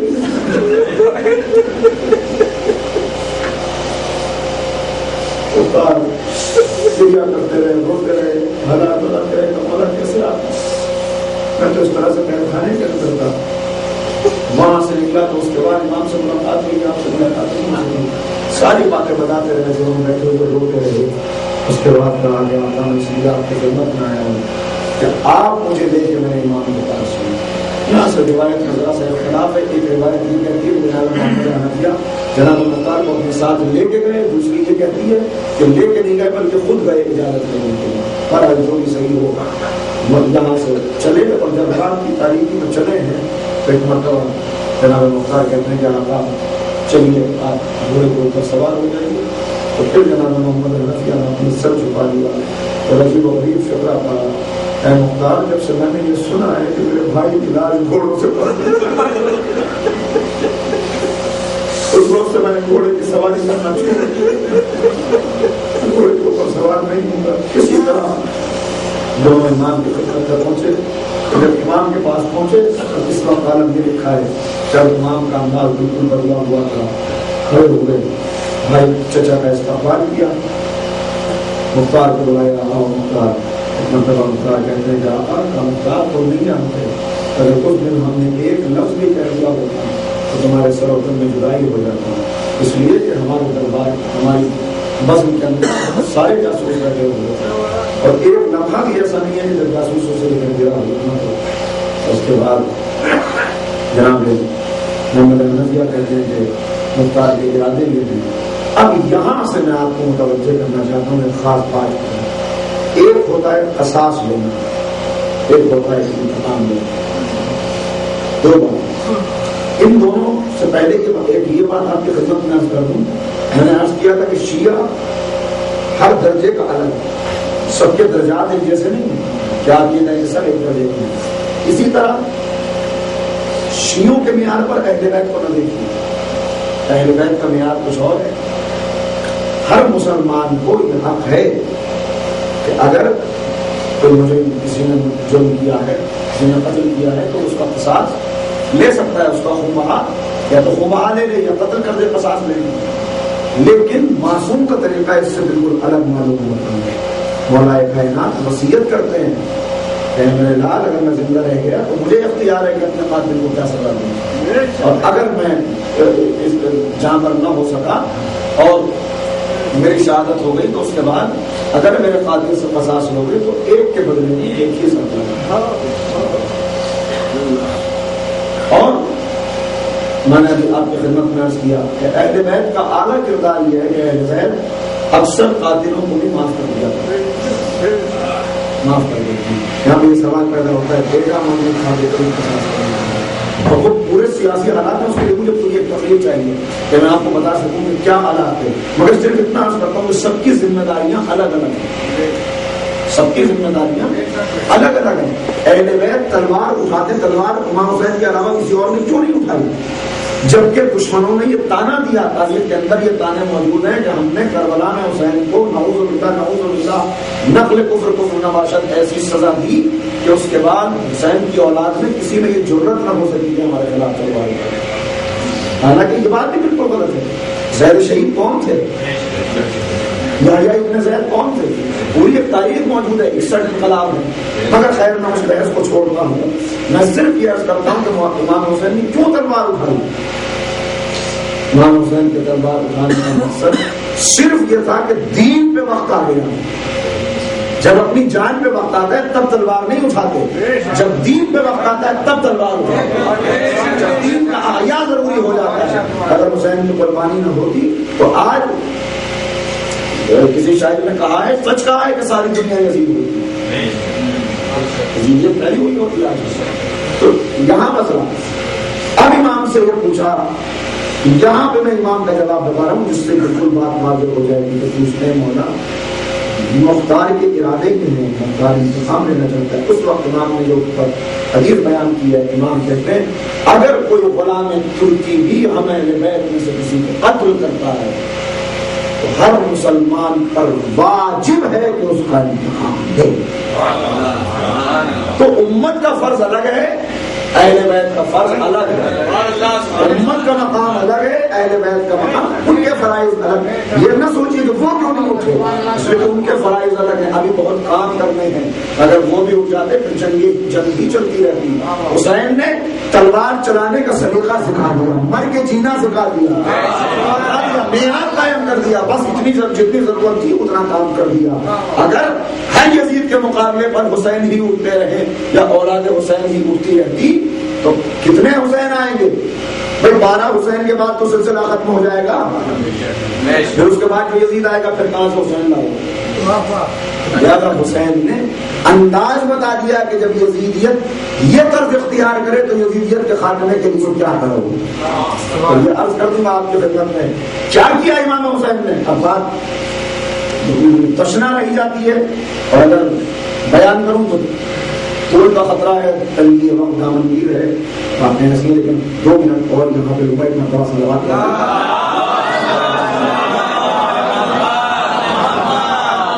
سید الشہداء نے کیا کیا؟ لیکن امام نے بھی جو تلوار اٹھائی وہ جنگ نہیں ہے. حسین نے جنگ نہیں کی. لوگ کہہ دیتے ہیں، مجھے بڑا اعتراض ہے اس بات کے اوپر کہ لوگ کہتے ہیں امام حسن شہزادہ امن. اگر امام حسن شہزادہ امن ہے تو کیا نعوذ باللہ امام حسین شہزادہ جنگ ہے؟ بھائی یہ بھی شہزادہ امن ہے، وہ بھی شہزادہ امن ہے. نہ حسن نے صلح کی ہے نہ حسین نے جنگ کی ہے. میرے جملے کو یاد رکھیں ضرور. نہ حسن نے صلح کی ہے نہ حسین نے جنگ کی ہے. نہ حسن نے صلح کی ہے نہ حسین نے جنگ کی ہے. حسن سے صلح کی گئی تھی، حسین سے جنگ کی گئی.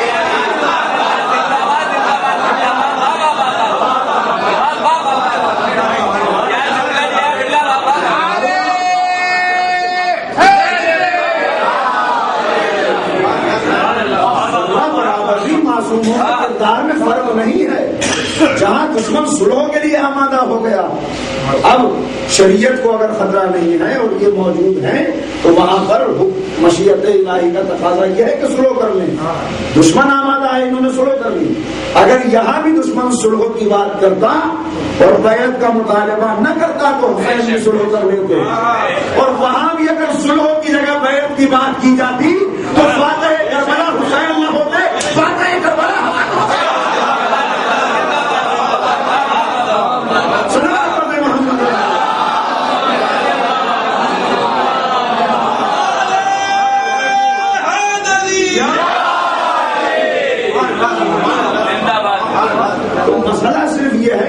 اہل بیت کے ائمہ کے فرائض الگ ہوتے ہیں، اس لیے کہ وہ اور امتی کا فرض الگ ہوتا ہے. امام نے یہاں پہ بتا دیا کہ اگر کوئی غلام ترکی بھی ظلم کرے تو ہر ایک کے اوپر واجب ہے.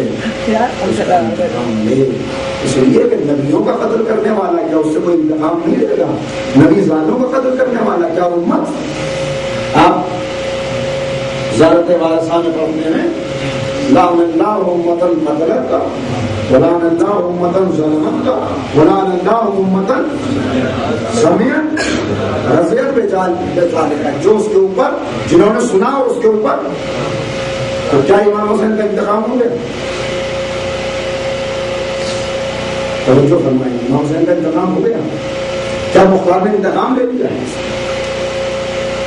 پہلی بات تو یہ کہ حسین کے خون کے ایک بھی قطرے کا انتقام انسانی ہاتھوں سے ممکن ہی نہیں ہے.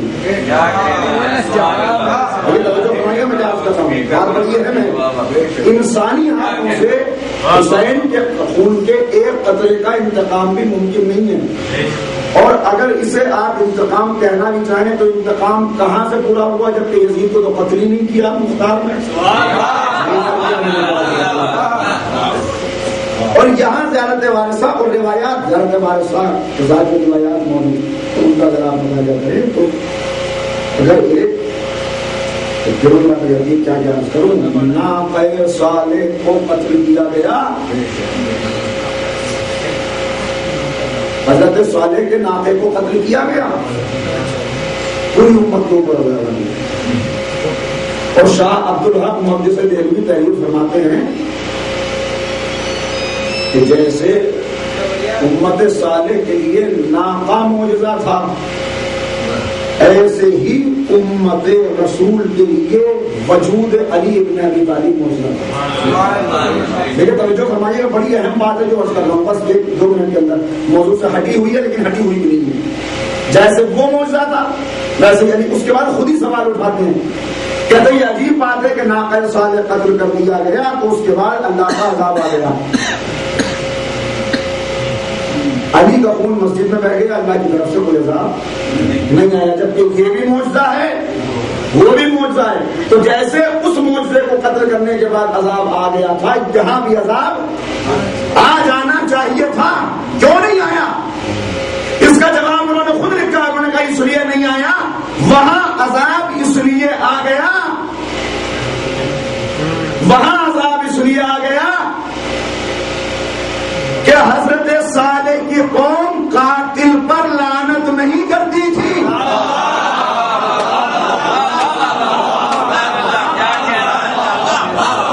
وہ اس فعل پر راضی تھے، قاتل پہ لعنت نہیں کرتے تھے. تو محدث دہلوی بتا رہے ہیں کہ قاتل پہ لعنت کرنا قوموں کی زندگی کی علامت ہے.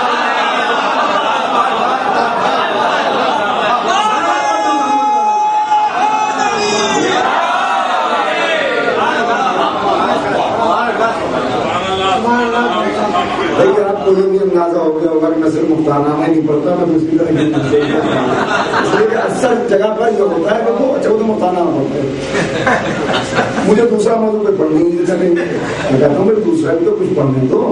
کہتا کہ نہیں ہم وہ مختارنامہ ہی پڑھیے. وہ میری سادات میں 5-6 سال سے ہی ہو رہا ہے مسلسل. جبکہ میں نے بھائی پچھلے سال تو پڑھ کے گیا تھا کہ نہیں، پھر وہ پڑھ گیا، پھر کچھ اور بھی تو پڑھنے دوں سوالات پڑھنے.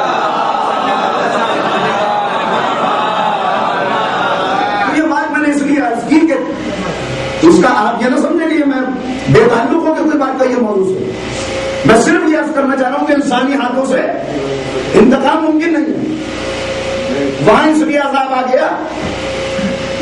لیکن بہت توجہ فرمائیے گا، بڑی نازک سی بات ہے جو کہہ کے ایک منزل کی طرف آنا ہے، وہاں سبھی عذاب آ گیا کہ خون بہنے پر لوگ قاتل کے ساتھ راضی تھے، قاتل کے اس فعل پر، اس سے اظہار بیزاری نہیں کرتے تھے. تو جتنے قتل پہ راضی ہوتے ہیں جب تک ان پر عذاب نہ آ جائے انتقام ممکن نہیں ہوتا.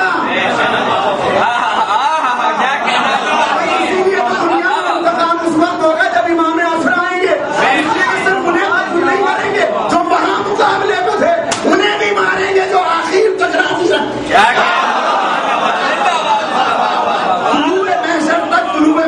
جتنے راضی ہونے والے ہیں سب اپنی اپنی خیر بنائیں.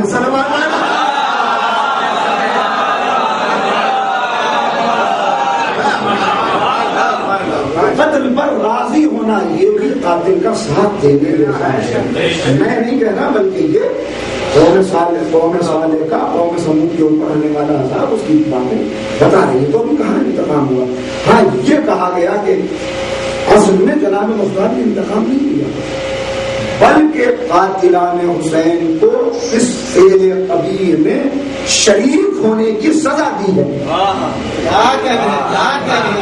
قاتلان حسین کو شرکت کی سزا دی ہے، انتقام نہیں لیا.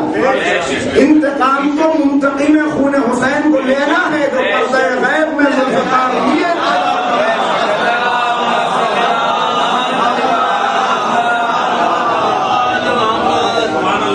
جب تک یہ عزاداری کا سیاہ پرچم انتقام کے سرخ پرچم میں بدل نہیں جاتا، ہم اپنے آنسو بہا کر یہ بتاتے رہیں گے کہ ہم مظلوم کے ساتھ ہیں.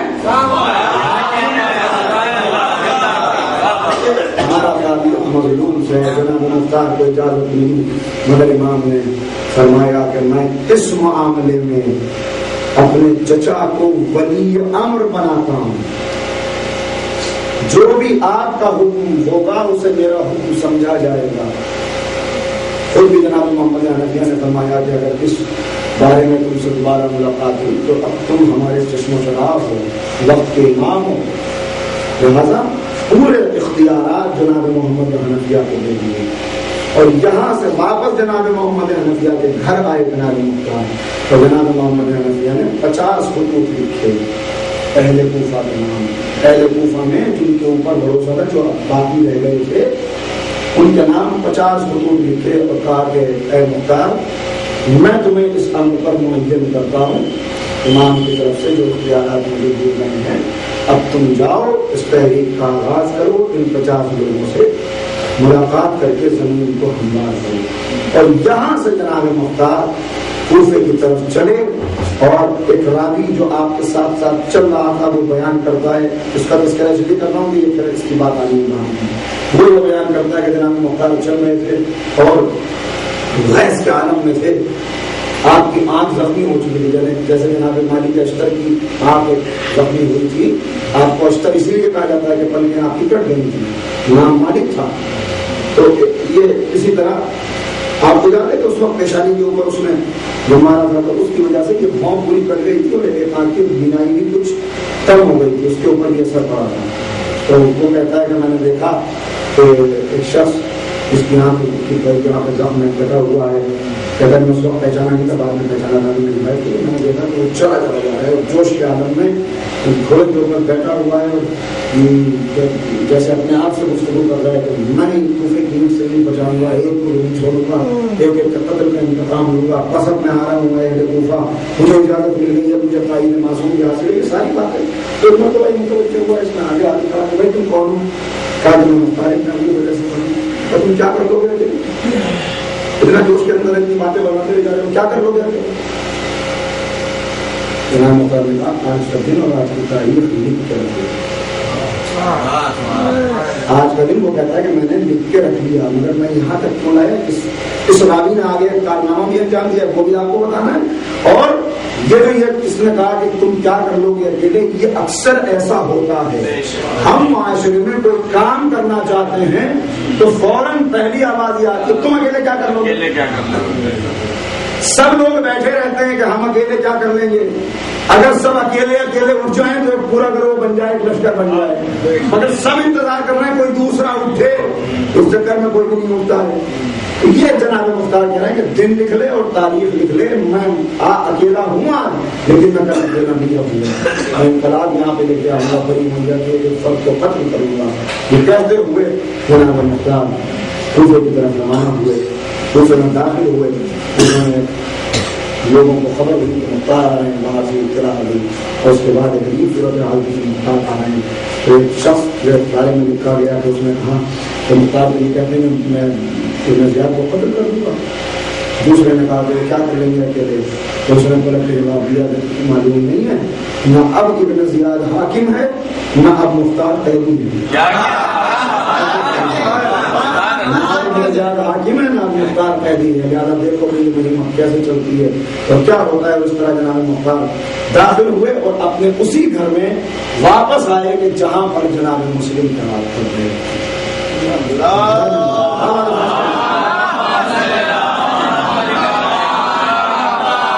جب اس گھر کے اندر داخل ہوئے تو لکھا ہے کہ چیخ چیخ کے جناب مختار ہوئے, اس لیے کہ وہ پورا منظر سامنے آ گیا کہ جب اس گھر سے آج پہلی بار آئے نا, اس وقت سے اب تک وہاں تو اسی گھر سے میں یہ وعدہ کر کے گیا تھا کہ میں آپ کے لیے حامی لے کے آؤں گا. اور آج آیا ہوں کہ یہ جگہ سمجھا ہوں گئے بہت دیر تک ہوتے رہے. اس کے بعد کچھ لوگ آنا شروع ہوئے, ملاقاتیں شروع ہوئی, چائے یاد آئے, کیا بات ہے, یہ ساری گفتگو ہو رہی ہے. ادھر میں نے آپ کی خدمت میں عرض کیا تھا کہ یہاں پر کوفے والوں نے اپنا حاکم خود ہی بنا دیا تھا, عامر ابن مسعود. عامر ابن مسعود نے لکھ کے بھیجا عبداللہ ابن زبیر کو کہ کوفہ اس وقت بیواریس ہے, لیکن یہاں پہ کوئی ہے نہیں, تو اگر تم چاہو تو میں تمہارے لیے کوشش کروں اور کوفے والوں سے تمہارے نام پہ بیعت لے لوں اور یہاں پہ تمہارا گورنر بن جاؤں. یعنی کوفے والوں نے تو مل کے یہ بنایا یہ سوچ کر کہ یہ ایماندار آدمی ہے, یعنی ایسے گورنر بنا لیجیے. انہوں نے وہاں خط لکھا کہ میں تمہاری طرف سے بن جاؤں یہاں پہ, ان سے بیعت لے لوں. تو جب ابن زبیر کو یہ صورتحال معلوم ہوئی کہ کوفے کے اندر بھی یہ صورتحال ہے, تو انہوں نے ان کو تو کوئی لفٹ نہیں دی کہ تم بن جاؤ میری طرف سے. انہوں نے وہاں سے ایک اور شخص کو گورنر بنا کر یہاں پر بھیج دیا. لیکن مودی بعد میں آئے کہ مودی سے پہلے ایک شخص کو بھیجا, غالباً اس کا نام بھی کچھ ابن یزید ہے, اس سے پہلے کا نام کیا ہے مجھے یاد نہیں رہا, ابن یزید نیت اس کی ہے. آیا وہ, اور اس نے آنے کے بعد جب ساری صورتحال کو دیکھا, یہاں پہ یہ صورتحال ہے تو ممکن میں اسے اطلاع اونچائی کی مختار آ چکے ہیں کوفے کے اندر, تبھی تمہارے لیے بہت بڑا خطرہ ہے کیونکہ ان کے اوپر میٹنگیں ہو رہی ہیں. اور اس نے جناب مختار کو گرفتار کر دیا. جناب مختار جب گرفتار ہوئے, اب بہت سارے حامی موجود ہیں اور لوگ جانتے ہیں کہ جناب مختار آنکھوں کے اشارے سے سب کو منع کر رہے ہیں, تو ایسا نہ ہو وقت سے پہلے لوگوں کو پتہ چل جائے کہ ہم کیا کرنے والے ہیں. ابھی مجھے گرفتار ہونے تو تم لوگ خاموش رہو, دیکھتے رہو. گرفتار کر لیا گیا اور گرفتار کر کے جیل کے اندر دوبارہ ڈال دیا گیا. جناب مختار جیل میں, وہاں سے وہ لوگ, میں نے اس کیا تھا کہ میں نے بات کے واقعات کچھ پہلے بیان کیے ہیں, یہ وہ زمانہ ہے کہ ادھر تو جناب مختار جیل میں گئے, ادھر وہ جنگ ہو رہی تھی وہاں 2,40,000 سے, اس میں کہ جو لوگ زخمی ہو گئے تھے وہ واپس کوفے آ گئے, جو 72 آخر میں بچے, اس سے پہلے کچھ لوگ زخمی جو ہوتا گیا وہ ہٹتا گیا میدان سے, وہ یہاں پہ آ گئے تھے.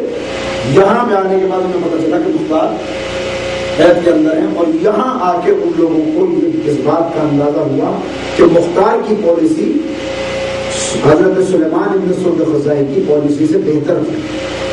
ہونا یہی چاہیے تھا کہ پہلے یہاں پہ قبضہ کر, اس لیے کہ قتل تو ہو گئے, قتل تو ہو ہی جانا تھا, مگر ابن زیاد کو قتل نہیں کر سکے جو اصل مقصد. لہٰذا ان لوگوں نے کہا کہ اب ہم نے تو اپنی جان دینے کی قسمیں کھا رکھی ہیں, جیسے ہی ہم اچھے ہوتے ہیں ہم مختار کے ساتھ شریک ہو جائیں گے اور مختار کو آمادہ کریں گے کہ وہ ایک تحریک چلائے. یہ اب کوفے کی صورتحال ہے.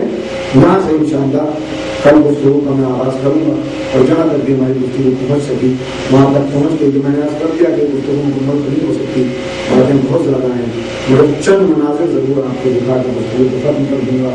اور یہ جو بہت بڑا احسان ہے جناب محسن شیعہ, اسی لیے ہم نے انتخاب کیا کہ ایک شیعہ کا محسن ہے جس کے چہرے پر اتنا غبار ڈال دیا گیا، اتنے پردے ڈال دیے گئے کہ آج اپنوں کو بھی یہ پتہ نہیں ہے کہ وہ صحیح تھا۔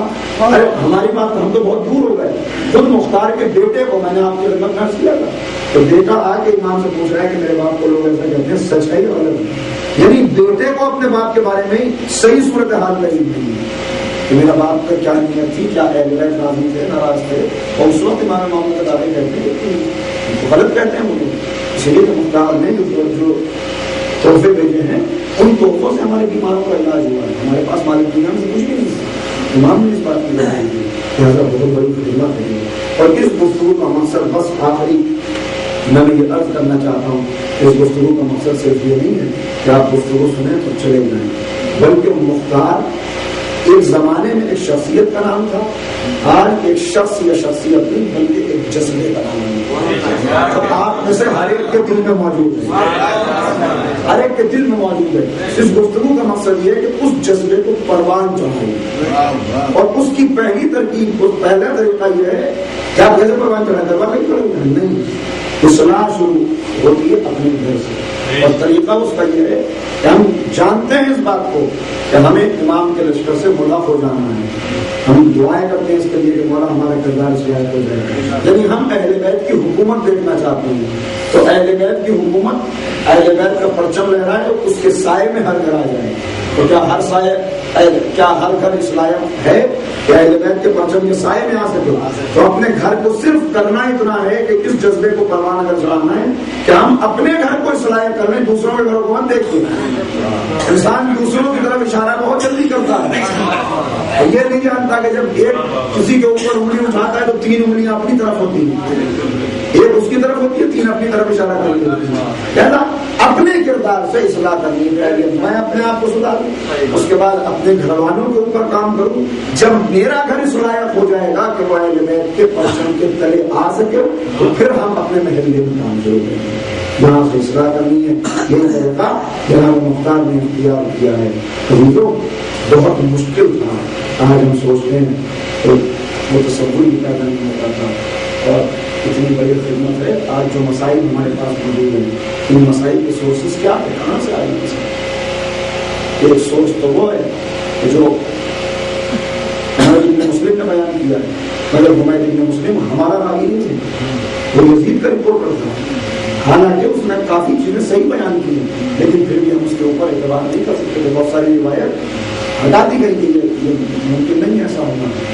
حمید بن مسلم کے طریقے سے یا جو شہزادیوں نے خود رو رو کے اپنی مصیبت کو بیان کی، جو امام نے رو رو کے بیان کیا کہ ہمیں جب بھی کوئی پوچھتا تھا مولا سب سے زیادہ مصیبتیں کہاں پڑتی، تو امام رو رو کے کہتے تھے شام شام شام، 3 مرتبہ شام کہنے کا مطلب شاید شام کے اندر اتنی مصیبتیں پڑی، حضور جناب علی پر کربلا میں شہید ہوئے، اور محمد کربلا میں شہید ہوئے، امام حسین 3 دن کے پیاسے کربلا میں شہید ہوئے، اور امام نے کربلا کا نام نہیں لیا، شام کا نام لیا، اس لیے کہ شام کے اندر کتنے مظالم ہوئے ہیں۔ 3 مرتبہ شام کہنے کا مطلب یہ تھا، شاید امام یہ بتانا چاہتے تھے بازار شام، دربار شام، زندان شام۔ جب مختار نے گرفتار کیا شمر ملعون کو، شمر نے کیا کیا مظالم کیے، بہت مظالم ہیں، کیا آپ کی خدمت میں عرض کروں۔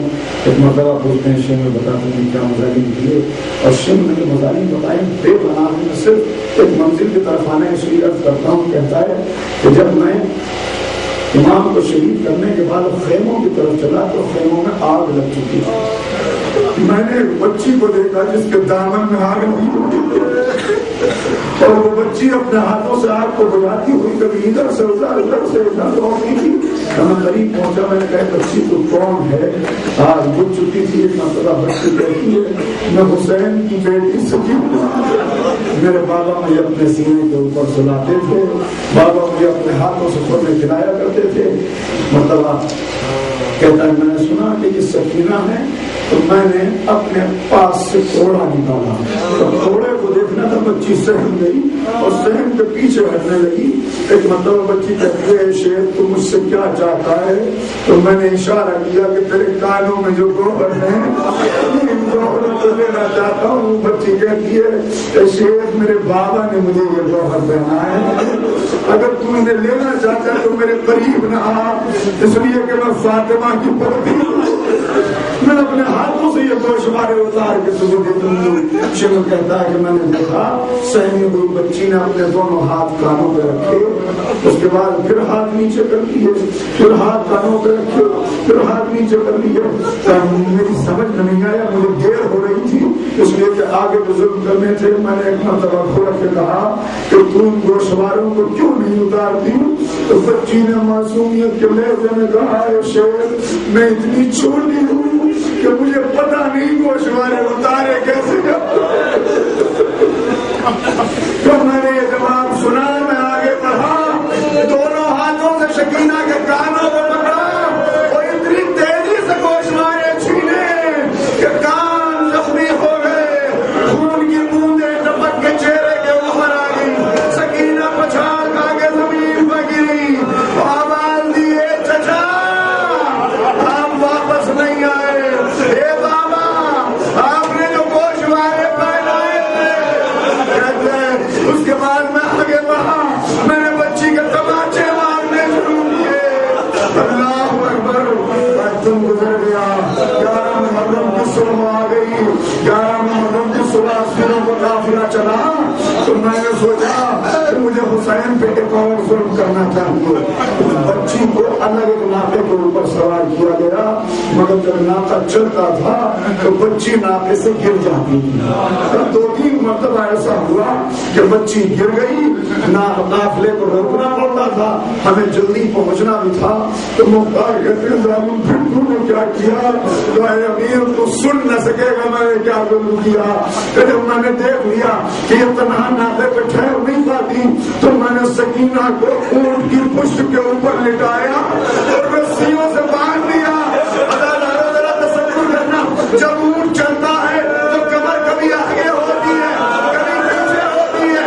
ارے سکینہ کی پسلیاں جب غسل لیا گیا تب پتا چلا سینہ کتنا زخمی تھا۔ اسی عالم میں شبر کے تماچے کھاتی ہوئی سکینہ یزید کے دربار پر پہنچ گئی۔ بس ختم ہو گئی گفتگو، ذاکر احمد نے جناب سکینہ کا مرثیہ پڑھا، ختم کر رہا ہوں عزیزو، کے دربار تک پہنچ گئی۔ تصور شب ہے، یہاں بھائی بیٹھے ہیں جن کے گھروں پر ان کی بہنیں ہیں، اللہ بہنوں کے بھائیوں کو سلامت رکھے۔ جب بہن کو کوئی ضرورت ہوتی ہے تو اپنے بھائی سے بیان کرتی ہے اور بھائی تڑپ جاتا ہے بہن کی بات سن کے، جب تک ضرورت پورا نہ کرنے چین نہیں آتا۔ مگر ہائے وہ بہن جو سارے راستے کہتی رہی بھیا مجھے شبر کے دلوں سے بچا دو، مجھے شبر کے تماچوں سے بچا دو، اور سارے راستے سید سجاد آنکھوں سے آنسو گر رہے تھے، کہتے تھے بہن صبر کرو، یہ امتحان کی منزل ہے۔ یزید کے دربار تک سکینہ پہنچی، بڑی عجیب روایت ختم ہو گئی گفتگو۔ لکھا ہے کہ یزید کو بھی سکینہ کی حالت دیکھ کے ترس آ گیا، اس لیے کہ یہ دیکھا ایک بچی ہے جس کے گلے میں رسی بندھی ہے، ایک ہاتھ گلے پہ ہے، ایک ہاتھ چہرے کے اوپر رکھا ہوا ہے، کبھی ایک پیر اٹھاتی ہے کبھی دوسرا پیر اٹھاتی ہے۔ یزید کہتا ہے یہ بچی کون ہے، اس کو کون سی بیماری ہے؟ ایک مرتبہ ظالموں نے جواب دیا یہ حسین کی چہیتی سکینہ ہے، ہم نے اسے رسیوں میں باندھ رکھا ہے۔ یزید مخاطب ہوا ایک بچی کو بار بار پیر کیوں اٹھاتی ہے؟ سکینہ نے سید سجاد کی طرف دیکھا، کیا گفتگو کروں؟ سجاد نے اشارہ کیا بہن جواب دو، تو معصومیت کے لہجے میں سکینہ نے کہا اے یزید ارے میں نے کبھی زمین پہ پیر نہ رکھے، سارے راستے گرم زمین کے اوپر پیروں میں چھالے پڑ گئے ہیں، اور جس رسی میں میرے سپاہیوں نے میری ماں بہنوں کے پاکو باندھے ہیں اسی میں میرا گلا بنا ہوا ہے، لہذا جب وہ پہلو بدلنے رسی کھینچنے لگتی ہے، یزید کہتا ہے رسی کھولو،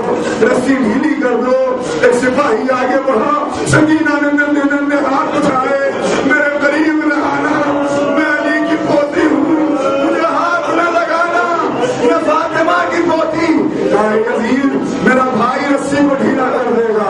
سید سجاد آگے بڑھے, لکھا ہے کہ رسی کو ڈھیلا کرنا چاہا مگر اتنا سخت بنی ہوئی تھی کہ رسی ڈھیلی نہ ہو سکی. رسی ڈھیلی نہ ہوئی تو ایک مرتبہ رسی کاٹ کے الگ کی گئی. اس کے بعد یزید کہتا ہے سکینہ بیٹھ جاؤ. تم بہت دیر کھڑی رہی, تم کہیں بیٹھ جاؤ, مگر سکینہ نہ بیٹھی. ایک مرتبہ کہتا ہے تم بیٹھ کیوں نہیں جاتی؟ تو سکینہ نے جواب دیا ہے یزید جس کی ماں بہنیں کھڑی ہوئی, جس کی ماں بہنیں کھڑی ہوئی ہیں کیسے بیٹھ جائے؟ ہمارے گھر کا طریقہ یہ ہے جب تک پھوپھی جان نہیں بیٹھ جاتی تک ہم بیٹھا نہیں کرتے. جب تم بھی بیٹھ جاؤ, زینب بھی بیٹھ جائیں, سب بیٹھ جائیں, مگر اپنی کوئی نہ بیٹھا. کہا اب کیوں نہیں بیٹھتے؟ تو ایک مرتبہ زینب کی آواز بجی ہے یزید جب وقت کا ایمان تم کیسے بیٹھ سکتے ہیں؟ سب بیٹھ جائیں, سید سجاد بھی بیٹھ جائیں, مگر اپنی کوئی نہ بیٹھا. تو یزید کہتا ہے اے سجاد اپنی بہنوں کو بٹھاؤ, ماؤں کو بٹھاؤ, تم بھی بیٹھ جاؤ. ایک مرتبہ سجاد نے چہرہ اٹھایا, آنکھوں سے آنسو جاری نے کہا یزید جس کے باپ کا کٹا ہوا سر تیرے تخت کے نیچے رکھا ہو کیا وہ بیٹا بیٹھ سکتا ہے؟ اے یزید ارے تو نے میرے بابا کو پیاسا شہید کر دیا. اے یزید سارے راستے منہ کے